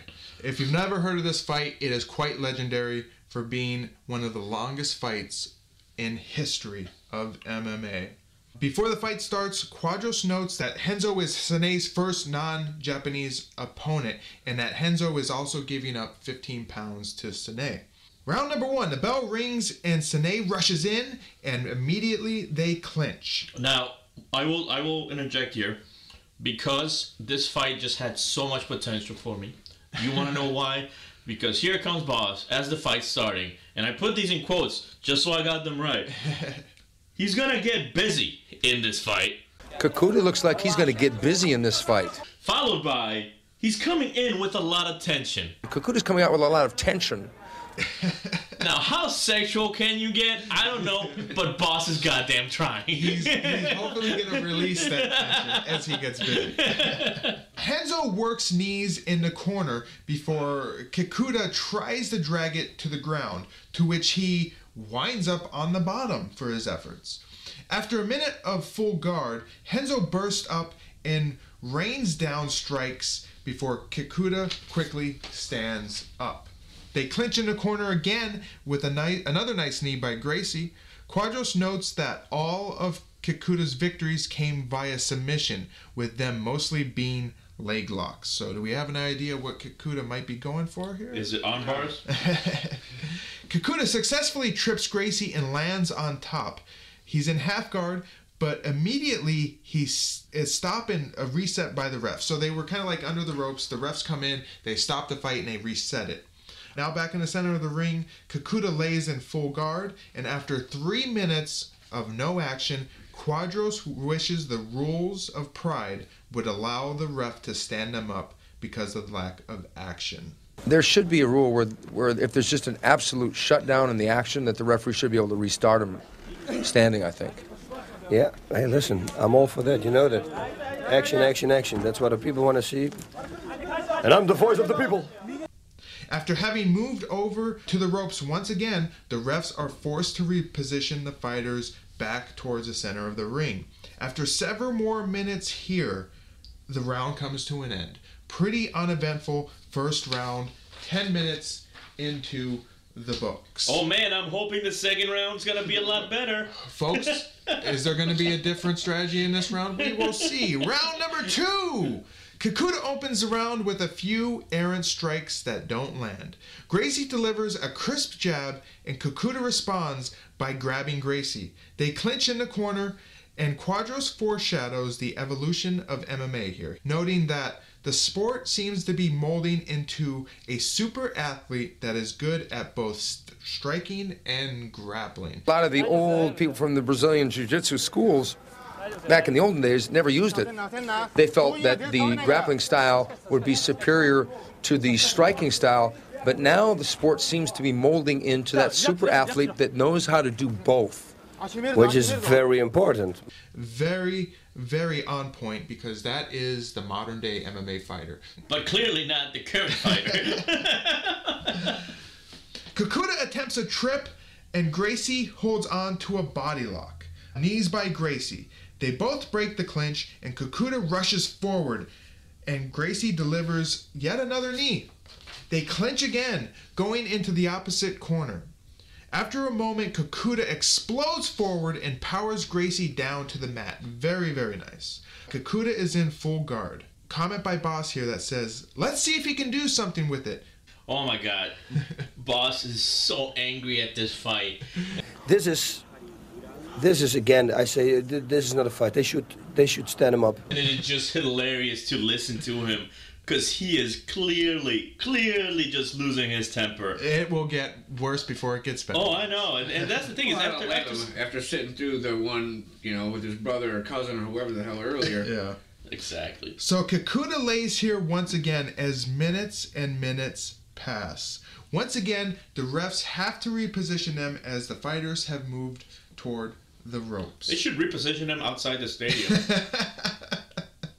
Renzo rolls to try an upkick, but Kikuta saw it coming and manages to avoid it. Kikuta stands over Gracie, and he tries a couple kicks, then goes right back into Gracie's guard. Quadros comments that he believes Kikuta is outgunned. Boss thinks it's a good time to tell a joke. Yep. Maybe this is a good time to do a joke or something. Yeah, do we know anyone that could tell a joke, Boss? Because maybe we could bring someone in. But neither of the commentators are able to come up with one. The commentators are the joke. That's the irony right there. With 1 minute left, we're still here with Kikuta in full guard. Not much action. Quadros comments they are hugging each other here, and Boss responds intensely. They're hugging each other here. Intensely. And I responded by taking a break and going to the restroom. Gracie pops Kikuta in the ribs about 10 times, though none of them is really very serious, though they can't feel very good. And the bell rings, bringing us to the end of round 2, 20 minutes into the books. I'm hoping it'll end soon. That brings us to round 3. The bell rings, and Kikuta immediately charges forward. He grabs Gracie and trips him down to the mat. Kikuta is right back into full guard. 3 minutes pass here. Not much action, other than a shoulder lock attempt by Gracie. Kikuta gets pushed off Gracie before he dives right back into guard. I will say, he likes that aggression, and it's good aggression. He's got to do shit with it. He likes aggressively getting right up to other men's crotches on the ground. That's what he likes to do. It's Japan. Kikuta teases a leg lock, but no, he's not going to go for it. Half guard by Kikuta, then back into full guard. Let's skip ahead to the last 10 seconds of the round here, because you're not missing anything by me doing this. For a sec, I will say, I think it's during this round or maybe the next round, I fell asleep. Woke up, and I think I had to, I'm like, oh man, I missed fight. So I backtracked myself. No, I didn't miss jack shit. Oh, last 10 seconds here. The bell rings, signaling the end of round 3. Now, Boss Rutan makes a comment here. People applauding, it's because they are happy. And Quadros remarks, I don't think anyone here is applauding. Boss says, yeah, it's the guy in the 5th row. It's the end of round 3. If people applauding, it's because they're happy now. Well, I don't hear anybody applauding. Yeah, I heard like that guy in row number 5, all the way in the back. That's the truth. What? This fight isn't over? We've had 3 rounds. It should go to the judges for a draw, right? No! We're going to a 4th round. There's more rounds. Yay, Pride rules. Viewers, I'll give you one guess how round 4 goes. And if you say anything other than Kikuta gets in the guard, you're wrong. So here's the because we don't want to be here all night. Here's the round 4 recap for you. Kikuta lays in guard. Kikuta hits Gracie in the back of the head a couple times, and he gets stood up for his penalty. Quadros comments he's not exactly Mike Tyson. He's not going to really hurt anybody with that strike, so why penalize him for it? I don't know. He was hitting the back of the head or what? Yeah, the back of the head. Okay, but he... That was... Yeah, but this guy, I mean, he's not exactly Mike Tyson. He's not going to really hurt somebody. But I understand. But now the standing, at least, we got a little bit of change in the climate. Yeah, it was smart. It was a smart thing to do. The last 1 minute of the round is with both fighters standing, and they both attempt at strikes, but neither of them really connect. We end round 4 after 40 minutes of fighting, and the only reason to watch this fight is to listen to Quadros and Boss Rutan. If you can stay awake. Oh man, like at this point, honestly, if you're watching this, get on your cell phone, play a little game on your cell phone, and just listen. You don't need to watch, because you're not missing anything. But you really need to listen, because Boss is going to get hella angry. And it is amazing. Fight fans, I hate to break it to you, but I just do a recap of round 5 as well. They clinch. Renzo tries a guillotine. Kikuta is on top in full guard. Minutes pass with him in full guard. Nothing happens. End of round 5. 50 minutes have passed in this fight. Quadros quips. A fight that is making us wonder, what is the point? Another one in the books in a fight that is making us wonder the question, what is the point? There is no point. Isn't this when he asks Boss what the definition of a professional fight is? Yes, it is. Okay, what is the point of professional prize fighting, Boss? Fighting means fighting, going for something. If you're fighting against the disease, you're busy with it all day long. It's a mental fight because you're busy. You're fighting. This is not fighting. This is like anti-fighting. Gosh, that was so brutal. It's like, what is the definition of professional? Boss is like, well, it's when people try something. Like, oh shit. All right, viewers, we're going into round 6. Guess what happens if you said Kikuta in full guard? Ha-ha, You'd be wrong! Something actually happens. Round 6. The bell rings. Both Boss and Quadros comment that this is the longest fight either of them have ever seen. Don't worry, friends. The end is coming. The fight is delayed to fix Kikuta's glove. As the fight restarts, Kikuta charges forward. Renzo grabs him in a forward headlock, and thank Jesus, Kikuta taps out from a guillotine choke. Thank God is what both Boss Root and Quadros say. And Thank everyone God watching this indeed. damn fight. Yes. I will say, Insanity is trying the same thing and hoping for a different result. Yeah. And this was it.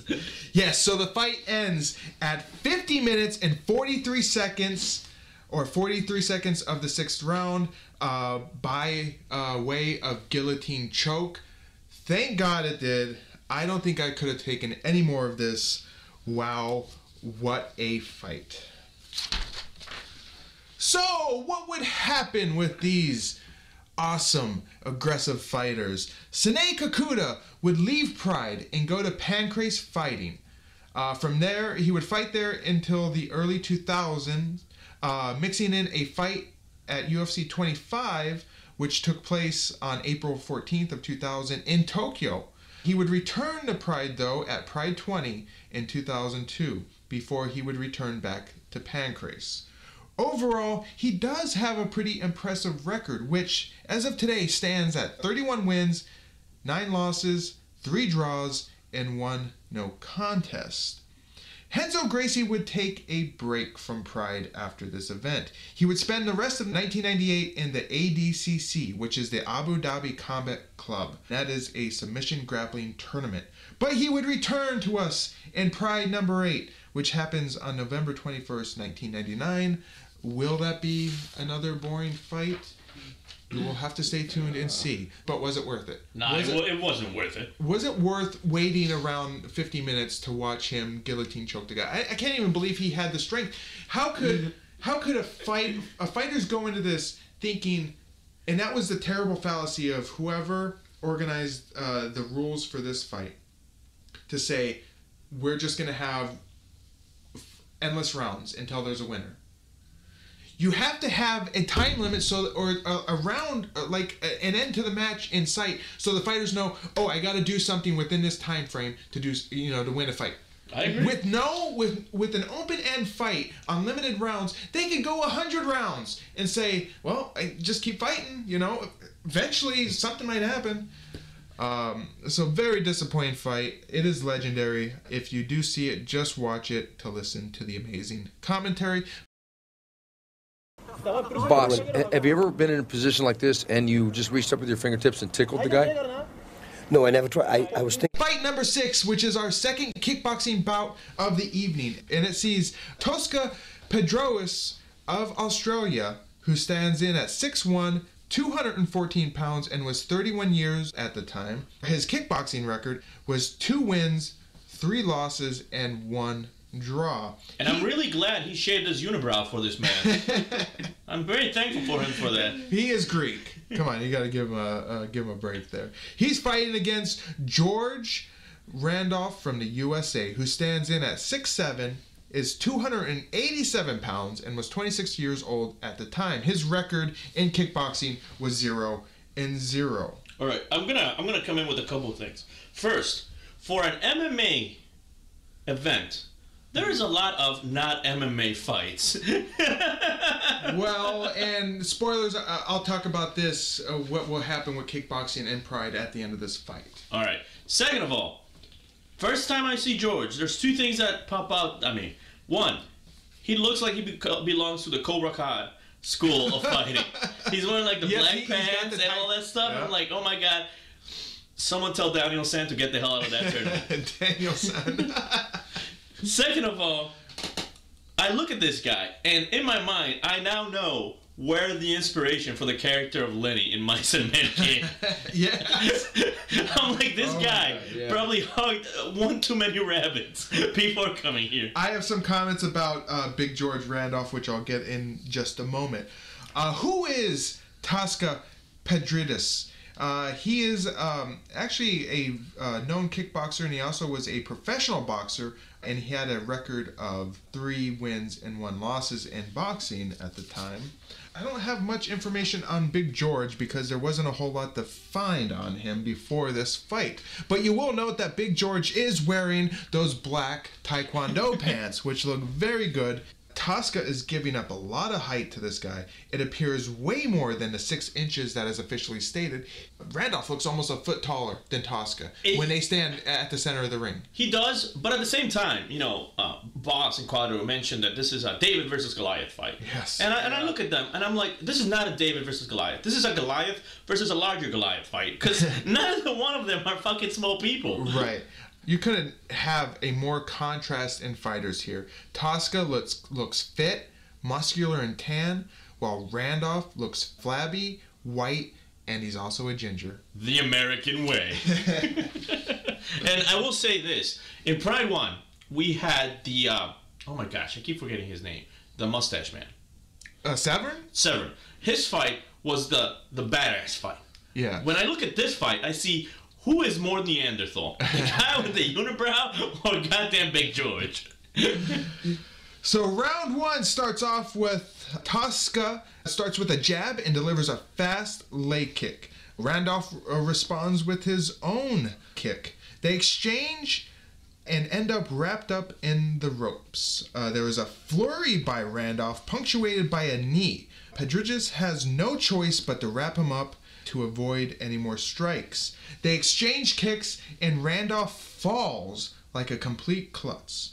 Randolph is already huffing and puffing, and questions on his conditioning are brought up constantly through this fight by Quadros and Rutan. Randolph pressures Tosca into the ropes again and delivers another nice knee. The ref breaks him up, and this time Tosca pressures Randolph, backing him into the opposite corner. They exchange kicks. A short right cross by Randolph in the center of the ring. Tosca rushes forward and they clinch on the ropes with lots of dirty boxing by both. Bell rings signaling the end of the round, and 3 minutes have passed. We go to round 2 and they exchange push kicks. After that, they exchange roundhouse kicks with a nice low kick by Tosca at the 1 minute mark. Another nice leg kick by Tosca, and another. They clinch and are broken up by the ref. A leg kick by Tosca, and he is slowly chopping Big George down. These leg kicks are definitely going to be paying dividends very, very quickly. Randolph bum rushes Tosca into the ropes, and Tosca falls down like a fucking drunk. Another leg kick by Tosca. Randolph rushes Tosca into the ropes once again, and the drunk bastard falls right down again. Did somebody slip Tosca some booze before the fight? Tosca expertly fakes a low kick and cracks Randolph with a right in the noggin. Very, very nice. Tosca crowds Randolph and delivers a few nice strikes. Randolph looks hurt coming out of the corner, limping noticeably. The bell rings, signaling the end of round 2. Round 3, they both roundhouse, and Randolph tries to follow up with punches, but he misses. Big George pressures Tosca, expending a lot of energy in the process for not a whole lot of damage, and he falls on his ass for his efforts. Okay, and Tosca with the knee on belly position after a quick takedown. Tosca with a straight left, a leg kick, a 1-2 combo, body shot, then clinch into the ropes. A very, very smooth combination here. Looks fucking fantastic. Straight left, leg kick, 1-2 combo, body shot, perfectly executed. Big George has a bloody nose. Big George tries a leg kick and winces noticeably as Tosca returns fire. And it's kind of funny because, Big George is so white. You can tell where every hit has landed. Oh, yeah. Oh, and that's my next comment. You can see at every point that Randolph was leaning against the ropes because the ropes have left bruises on his back, which is quite unbelievable. He's definitely a fucking ginger, because we all know ginger skin breaks very, very easily. When I was watching this with my girl, and she was saying, like, yeah, how do you get all those marks all over them? Right, yeah, it's because of steel ropes. Because they have no soul. No soul means you bruise easily.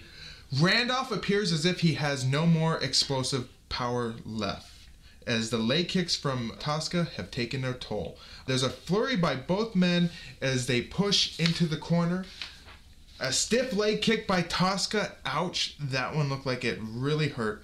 Last 1 minute of the third round, they exchange in the center of the ring. There's a combo by Tosca, a clinch, ref break, and repeat. Same thing. It just happened as if it was a Groundhog Day. At this point, I'm honestly just thinking, and I wish there was a live event so I could yell at Big George. I'm like, just fall on him. Because Big George doesn't have energy to do anything else. That's not allowed in kickboxing rules. You know what? Left kick, left hook by Tosca, and they clinch. The bell rings, signaling the end of round 3. 9 minutes are in the books. Round 4, and Randolph charges after Tosca, but accomplishes nothing in doing this. Randolph tries a kick, and Padridis comes over the top with a solid right hook. Body shot by Tosca, and they clinch. He's hurt. You can see it in his eyes, is the comment by Quadros. And he's hurt. He's hurt. You can see it in his eyes. Yes, his soulless ginger eyes. So 1-2 combo by Tosca. And even though he's taken a lot of punishment, Randolph still has the courage to plow forward. He definitely has a lot of guts. Ouch! A stinging leg kick by Tosca. Randolph groans noticeably in response to this. Randolph is limping bad now.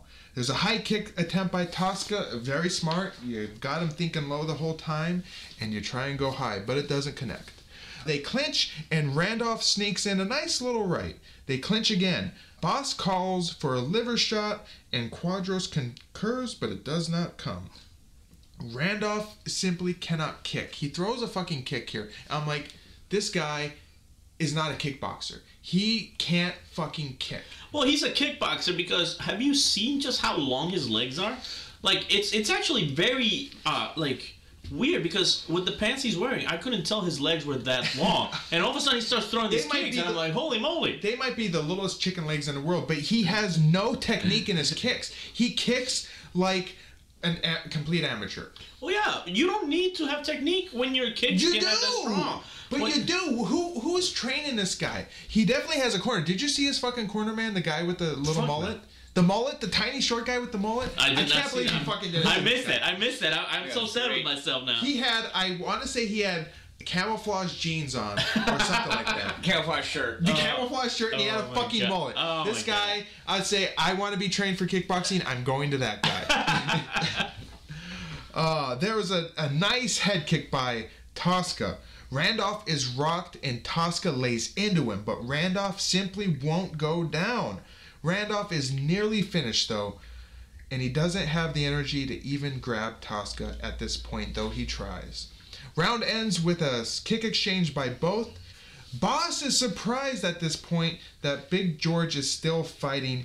We all are surprised. Yes. Holy shit, how is he still standing? And Boss merely says, trying to find the words, respect, man. Respect. He is,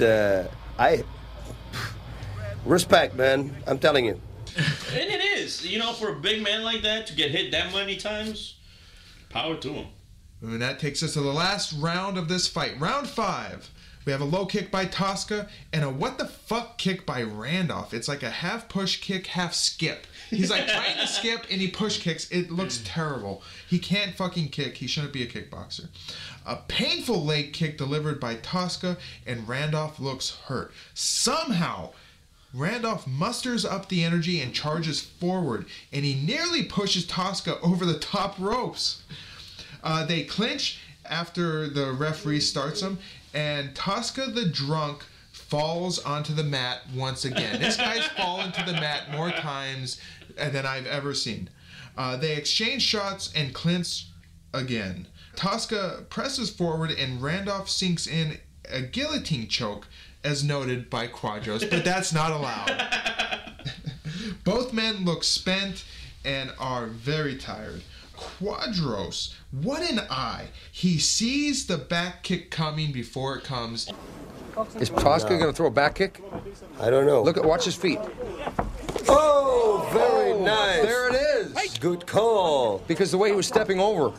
Oh, that was Great impressive. fucking call. He's like 2 minutes beforehand. He's like, back kick's coming. He notices Tosca's feet and he says, I think a back kick's coming back, and boom, right on cue, back kick comes. Great call. Boss Rutan commends him on that. And it was a really good back kick, by the way. Yes. Really smooth. There's a left hook and knee by Tosca. They clinch and break. Tosca plows forward, landing good shots in the clinch. Randolph, either out of frustration or just pure laziness, knees Tosca right in the dick. Then slaps him in. Dick shot. Then slaps him in the back of the head for good measure. Tosca crumbles to the ground. No time to rest though. Tosca gets right back up and is ready to fight. Leg kick, followed by a left hook by Tosca. High kick by Tosca, and Randolph shoots in for a takedown, but that's not allowed. I think he just realized that he wasn't winning a kickboxing match. So he's like, oh, I'm in an MMA event. Maybe they'll let me do MMA stuff. Like, those guys got to fight for how long they want. The bell rings and the fight is over. After 15 minutes, we go to the judges. And unsurprisingly, Tosca Pedridis is announced as the winner by unanimous decision. The first judge pride fight that actually commends a victor. So I commend them. Way to go, judges. This is what you're supposed to do. You're supposed to call a victor. So what would happen to our two fine kickboxers here? Well, Tosca would end his kickboxing career later in 1998, losing to Ernesto Hust at the K1 World Grand Prix of 98. But he would continue pro boxing until 2004, and unfortunately we would not see him in Pride again. As for Big George Randolph, he would have 6 more kickboxing bouts in his career until 2001, where he would not fight again until 2010, coming out of retirement for just 1 fight. And after that, his friend had to put him down because he hugged someone to death. Read the book, people. Of Mice and Men. Mice and Men, yes. He would end his career with a record of 4-4, and this would be his only Pride appearance. Now, as for kickboxing as Pride, this would be the last time we will see a kickboxing bout in Pride. The experiment was over, K1 was done with it, and no more will we have kickboxing. So either happy or sad for that. Happy. Yeah, there's glory now, so. That's right. That brings us to fight number 7 of the evening, which sees Marco Ruas from Brazil, who stands 6 foot 1 inches tall, was 210 pounds, and was a ripe old 37 years old at the time. He had a professional mixed martial arts record of 8 wins, 1 loss, and 2 draws. He's facing off against Gary Big Daddy Goodridge from Canada, who stands 6'3", 240 pounds, and was 31 years old at the time. He had a record of 7-5. Now, I want to point out, at this moment, we should do a shout out to Gary, because, you know, when we released that first video, and when we've been on Twitter, he has been active on it too, and he's actually, you know, favored our stuff too. So, you know what, Gary, I like you. I hope, you know, I know these happened already, but I hope you win every fight. Because you deserve it, man. You're a great guy. Absolutely. We're big fans of Gary Goodridge. In fact, I have an idea for, like, if we ever do, like, a promotional t-shirt. I want to do what we call the fight series of t-shirts. It'll have, like, Pride Resurrection on it, but it'll feature, like, an image of, like, Gary Goodridge, you know, like, his fighter pose or whatever. Yeah. But the posing pose. And it'll be like the fight series of t-shirts, and we'll do like a commemorative t-shirt. But all the proceeds of the t-shirt will go to the fighter. Of course. It's just for us to get some advertisement out, but every dollar that we get from the t-shirt would go to the fighter. I'd like to do one for Gary Goodridge. We'll see if that ever comes about.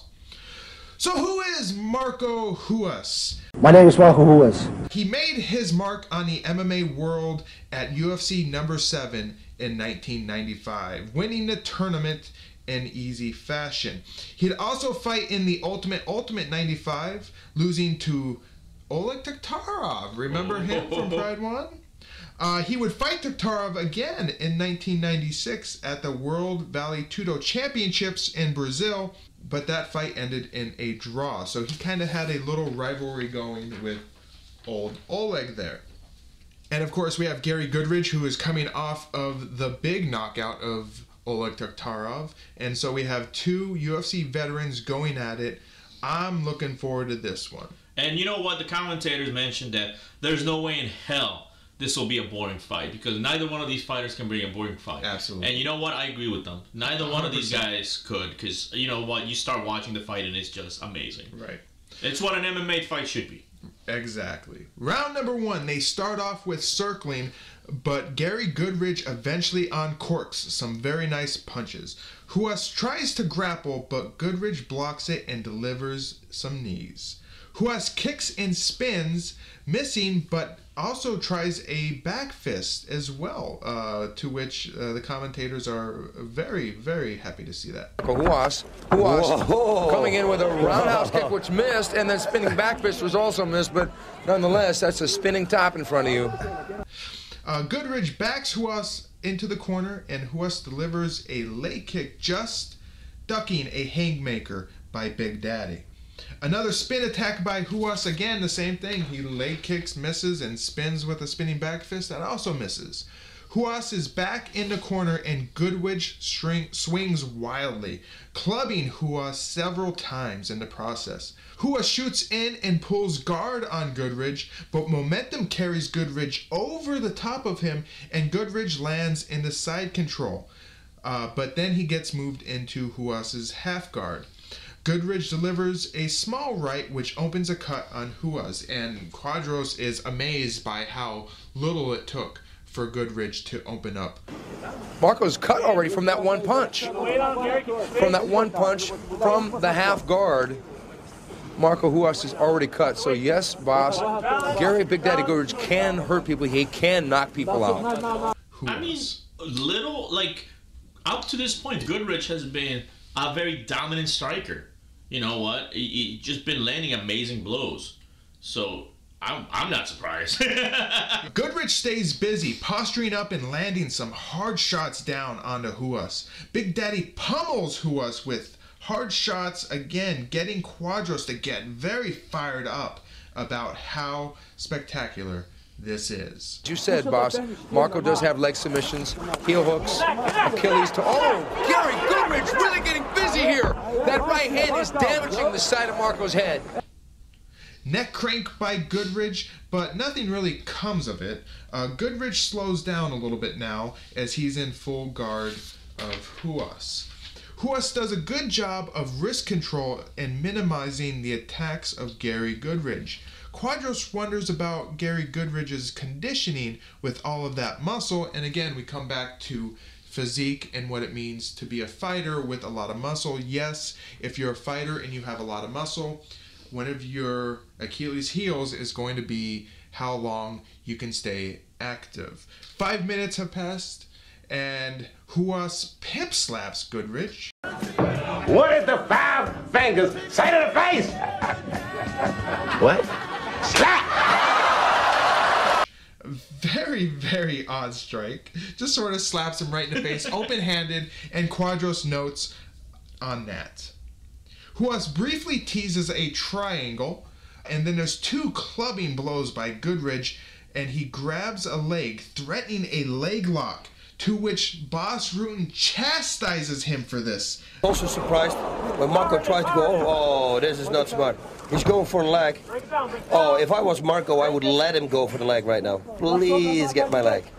Huas delivers some soft punches to Goodridge. Goodridge manages to stay on top of Huas, but not much action by Goodridge. Huas has been able to keep him relatively neutralized. Whew! Big left by Goodridge with 2 minutes and 30 seconds left in the round. A really, really hard shot. Looked like it hurt a lot. Huas sits up and Goodridge stands, and very politely he allows Hua to stand up as well, much to the joy of the Japanese crowd. You're not funny. Uh-oh. Stand up. That would be a good thing. Big Daddy. Very neat back there, Gary. And Big Daddy lets Marco Huzzah stand back up, unabated. I mean, Gary could have thrown a kick at him or something. Oh yeah, it was very honorable. But you know what? I will say this: I don't know if it was fully honorable because as he's letting the other guy get up, he starts like fixing his knee guards and everything. So I'm like, are you actually letting him get up just because hey you can get up? And mostly because, honestly, up to this point, he's been dominating him. Yes. Yeah, Goodrich was having some issues with his knee guard, which had become rolled up. But also, I'll note here, Huaz's right knee guard is also kind of rolled down a little bit, but he doesn't seem to give a shit. But Goodrich was definitely concerned with his knee guard there. They circle each other. Goodrich stalks forward, moving Huaz into the corner before he unleashes wild haymakers. Huaz ducks, grabs Goodrich's legs, and somehow something happens. Goodrich has hurt his right knee. Quadros makes note on it how Goodrich reacts very strangely. He kind of limps, wants to fall, and then Huaz seizes the moment. He pounces on Goodrich. He clinches him, and then Goodrich just picks him up and throws him down onto the mat. Yeah, it was one of those moments where you could tell it was such a giant swing.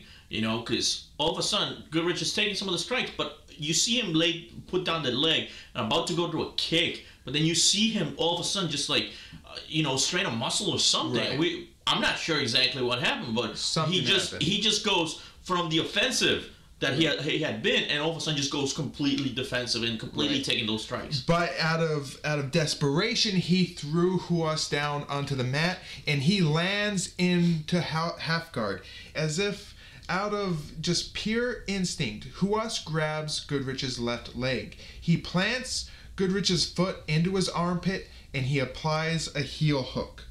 After struggling for a few seconds, Goodrich suddenly taps as the pain was hit right on a nerve.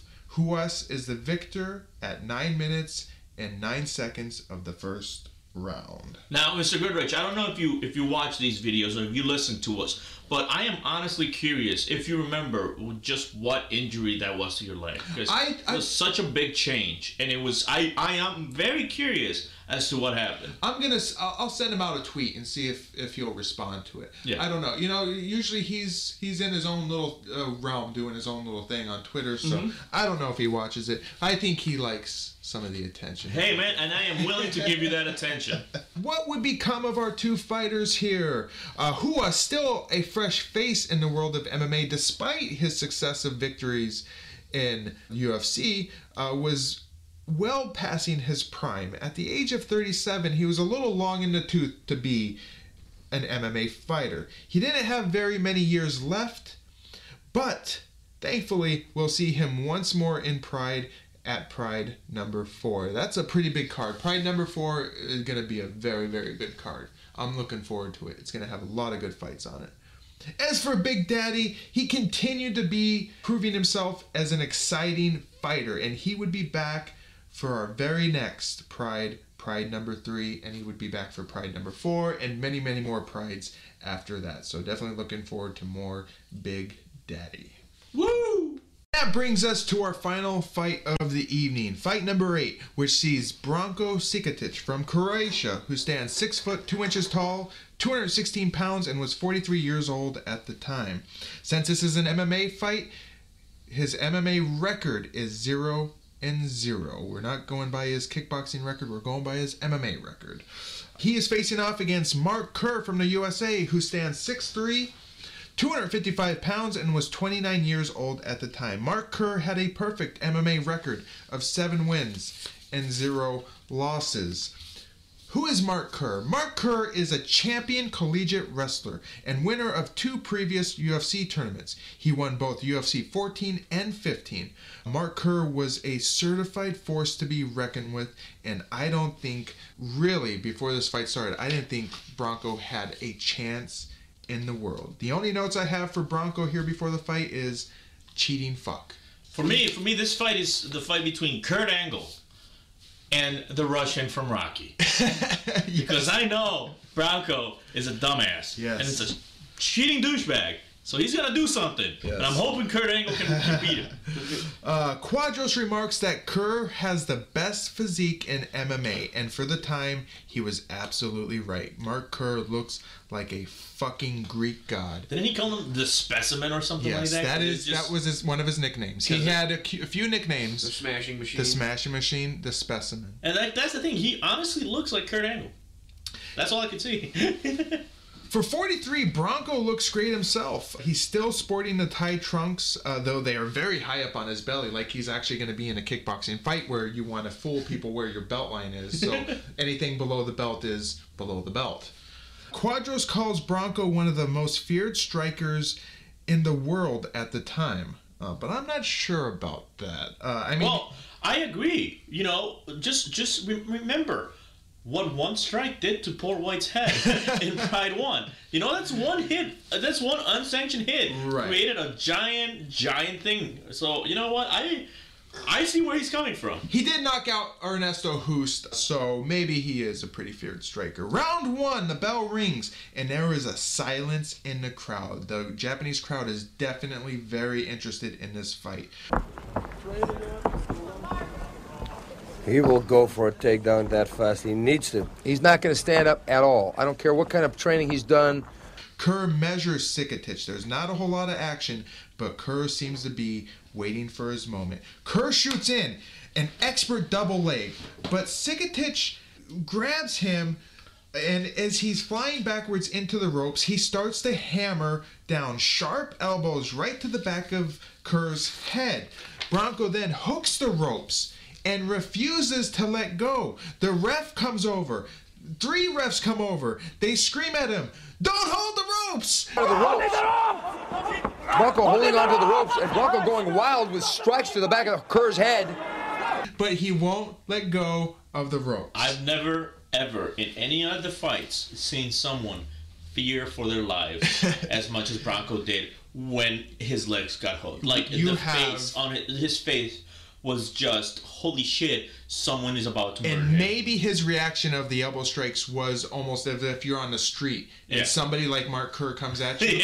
You're going to do whatever the fuck you can to get away. Yeah, exactly. The refs converge on the fighters and they stop the fight. They pull them away from the ropes. Branko gets warned and the fight restarts with both of them standing in the center of the ring. What the fuck? The bad reset. He should have had the legs. In fact, somebody from Kerr's corner says he had the legs. Yeah, and I agree with them completely because he had them. The look in Branko's eyes is like he's fighting for his life. Yeah, I just wanted to say you know what I'm the same saying? thing, man. It's like this isn't a sport to him in this. Branko very animated as he rushes forward, knocking Kerr over, but Kerr grabs his legs, and once again, Branko elbows the back of Kerr's head, and as Kerr pushes him forward into the ropes, Branko hooks the ropes. The ref tries to stop Branko in his repeated strikes to the back of the head and the rope grab, but he won't. And so Kerr hulks up, not letting go, and he starts smashing Branko. Well, it was crazy because, you know, the refs are telling him, Branko, to let go of the ropes. Yeah. And he's laying these really vicious elbows to the back of the head. Yes. And you just see Kerr just go, you know what, I'm not going to take this anymore. Right. And just almost stands up without letting go and just starts punching the shit out of him. Branko falls. Kerr kicks him in the head as he's on the ground. And then that's it. The referee separated him. The fight is over. The bell rings 3 times. Branko pretends he's hurt, laying under the ropes on the mat. But then he just gets up and he steps over the ropes. Like, what the fuck? Like, he was trying to sell he was hurt. Nobody believed it. The refs have to keep the peace standing in between Kerr and Branko, who seem to want to continue fighting, especially at least Kerr. Kerr wants to, show Branko what he gets for fucking cheating. Absolutely. The crowd yells and boos. There's even a chant from the crowd, "Let it go." And Branko says, "We can go again." They want to see this fight continue. I want to see this fight continue, but I knew better that they wouldn't restart the fight at all. Quadros expertly pieces together the incident. Take a listen here. The Branko, in that never say die attitude of his, broke the rules by grabbing the ropes. They had a restart. Broke the rules again, grabbed the ropes, elbowed Kerr behind the head. Kerr decided to get rough. It took 3 referees to pull Kerr off of Branko Cikatic. Pandemonium almost erupted in the ring. The ref gets on the mic to try and explain his decision. And at the end of it, it turns out Branko is disqualified. The crowd is livid. The normally silent Japanese crowd is absolutely pissed. 試合の方はですね、初めのロープを掴んでレフェリーのコールドって離さなくてはいけないところ、ブランコ選手は掴んでました。それで注意1です。注意1です。その後もう一回ロープで離せのコールを無視し、あるいはプラスエルボーで背中の脊髄の部分を攻撃しました。これで注意2です。これで失格になります。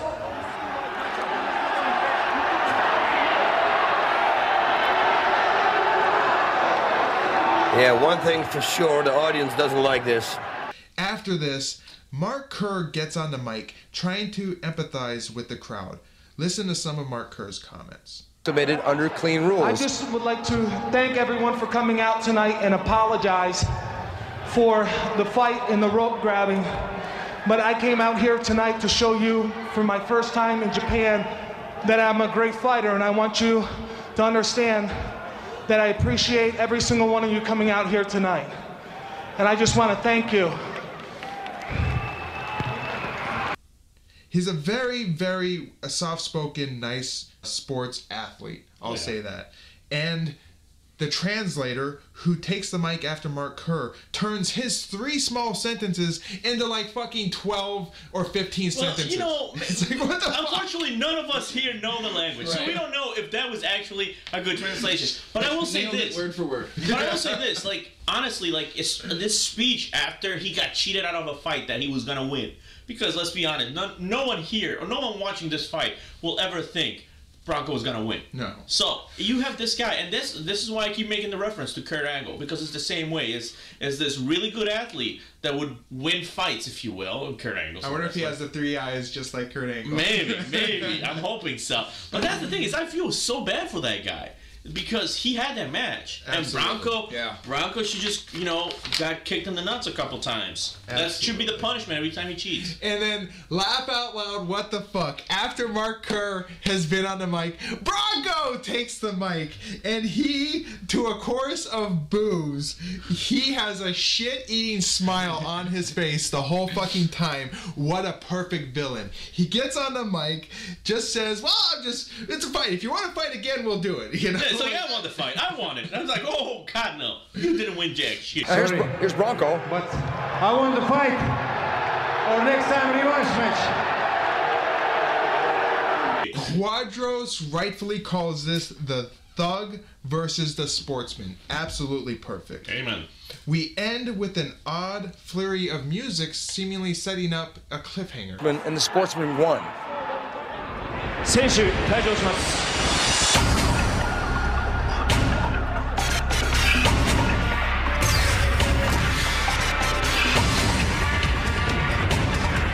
And I have no idea what the fuck this was about. But I'm telling you, this guy's the Russian from Rocky. They're setting up the goddamn sequel. So, what would become of these 2 fighters? This would be just the beginning for Mark Kerr. He would be in many, many more prides to come. And I don't want to get into this too early, but he would also be the subject of a very interesting 2003 HBO documentary called The Smashing Machine, which sort of takes a look at Mark Kerr's life, his use of steroids, his addiction to opiates, and how he pretty much collapsed out of the MMA spotlight. Very interesting. I'll get into that at a later Yeah, I seen it was good. As for Branko, we would see him in one more fight in Pride. Oh my God. Any guesses on what the outcome might be? He's gonna find another creative way of getting fucking disqualified, because you know what? Kickboxing fight, he gets disqualified for laying a blow. So I'm like, all right, MMA fight, maybe he'll have a fucking chance. Nope, he'll find a way. Motherfucker will find a way. And that takes us to the end of Pride Resurrection number 2. So the next Pride event would be Pride number 3, and that would be held 3 months later at the Nippon Bokodan Arena in Tokyo, Japan. The event would see Mark Kerr returning with Akira Soji, Sakuraba, and Gary Goodrich. So it looks like a very, very good card. I'm looking forward to watching that and reviewing it. The event, I will make a note that this Pride number 2 sort of ends the dark era for Pride. Pride number 3 would be a much tighter production. The fights were all a lot better, and I'm happy to say that brighter days are coming. We slogged through this event, but we will be rewarded. No, 1 second, because I'm going to point out something here. The most dangerous man alive today came to me. He's like, all right, it's time to do Pride 2. Here's the fights. You know what? It's not going to be like Pride 1.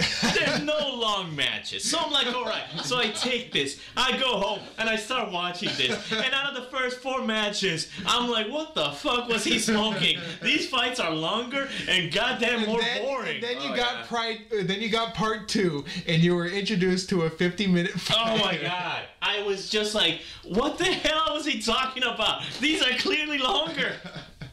So, it will be all good. You are being held accountable. If Pride 3 isn't, I will hold you accountable, sir. Completely. All right, everybody. Hey, did you have fun? What do you think, Machine? It was a good time. Overall thoughts, I think everybody knows our thoughts on Pride number 3. It was a pretty terrible event. It stank to high heaven. But we had to do it to get to the brighter, greener pastures that are awaiting us.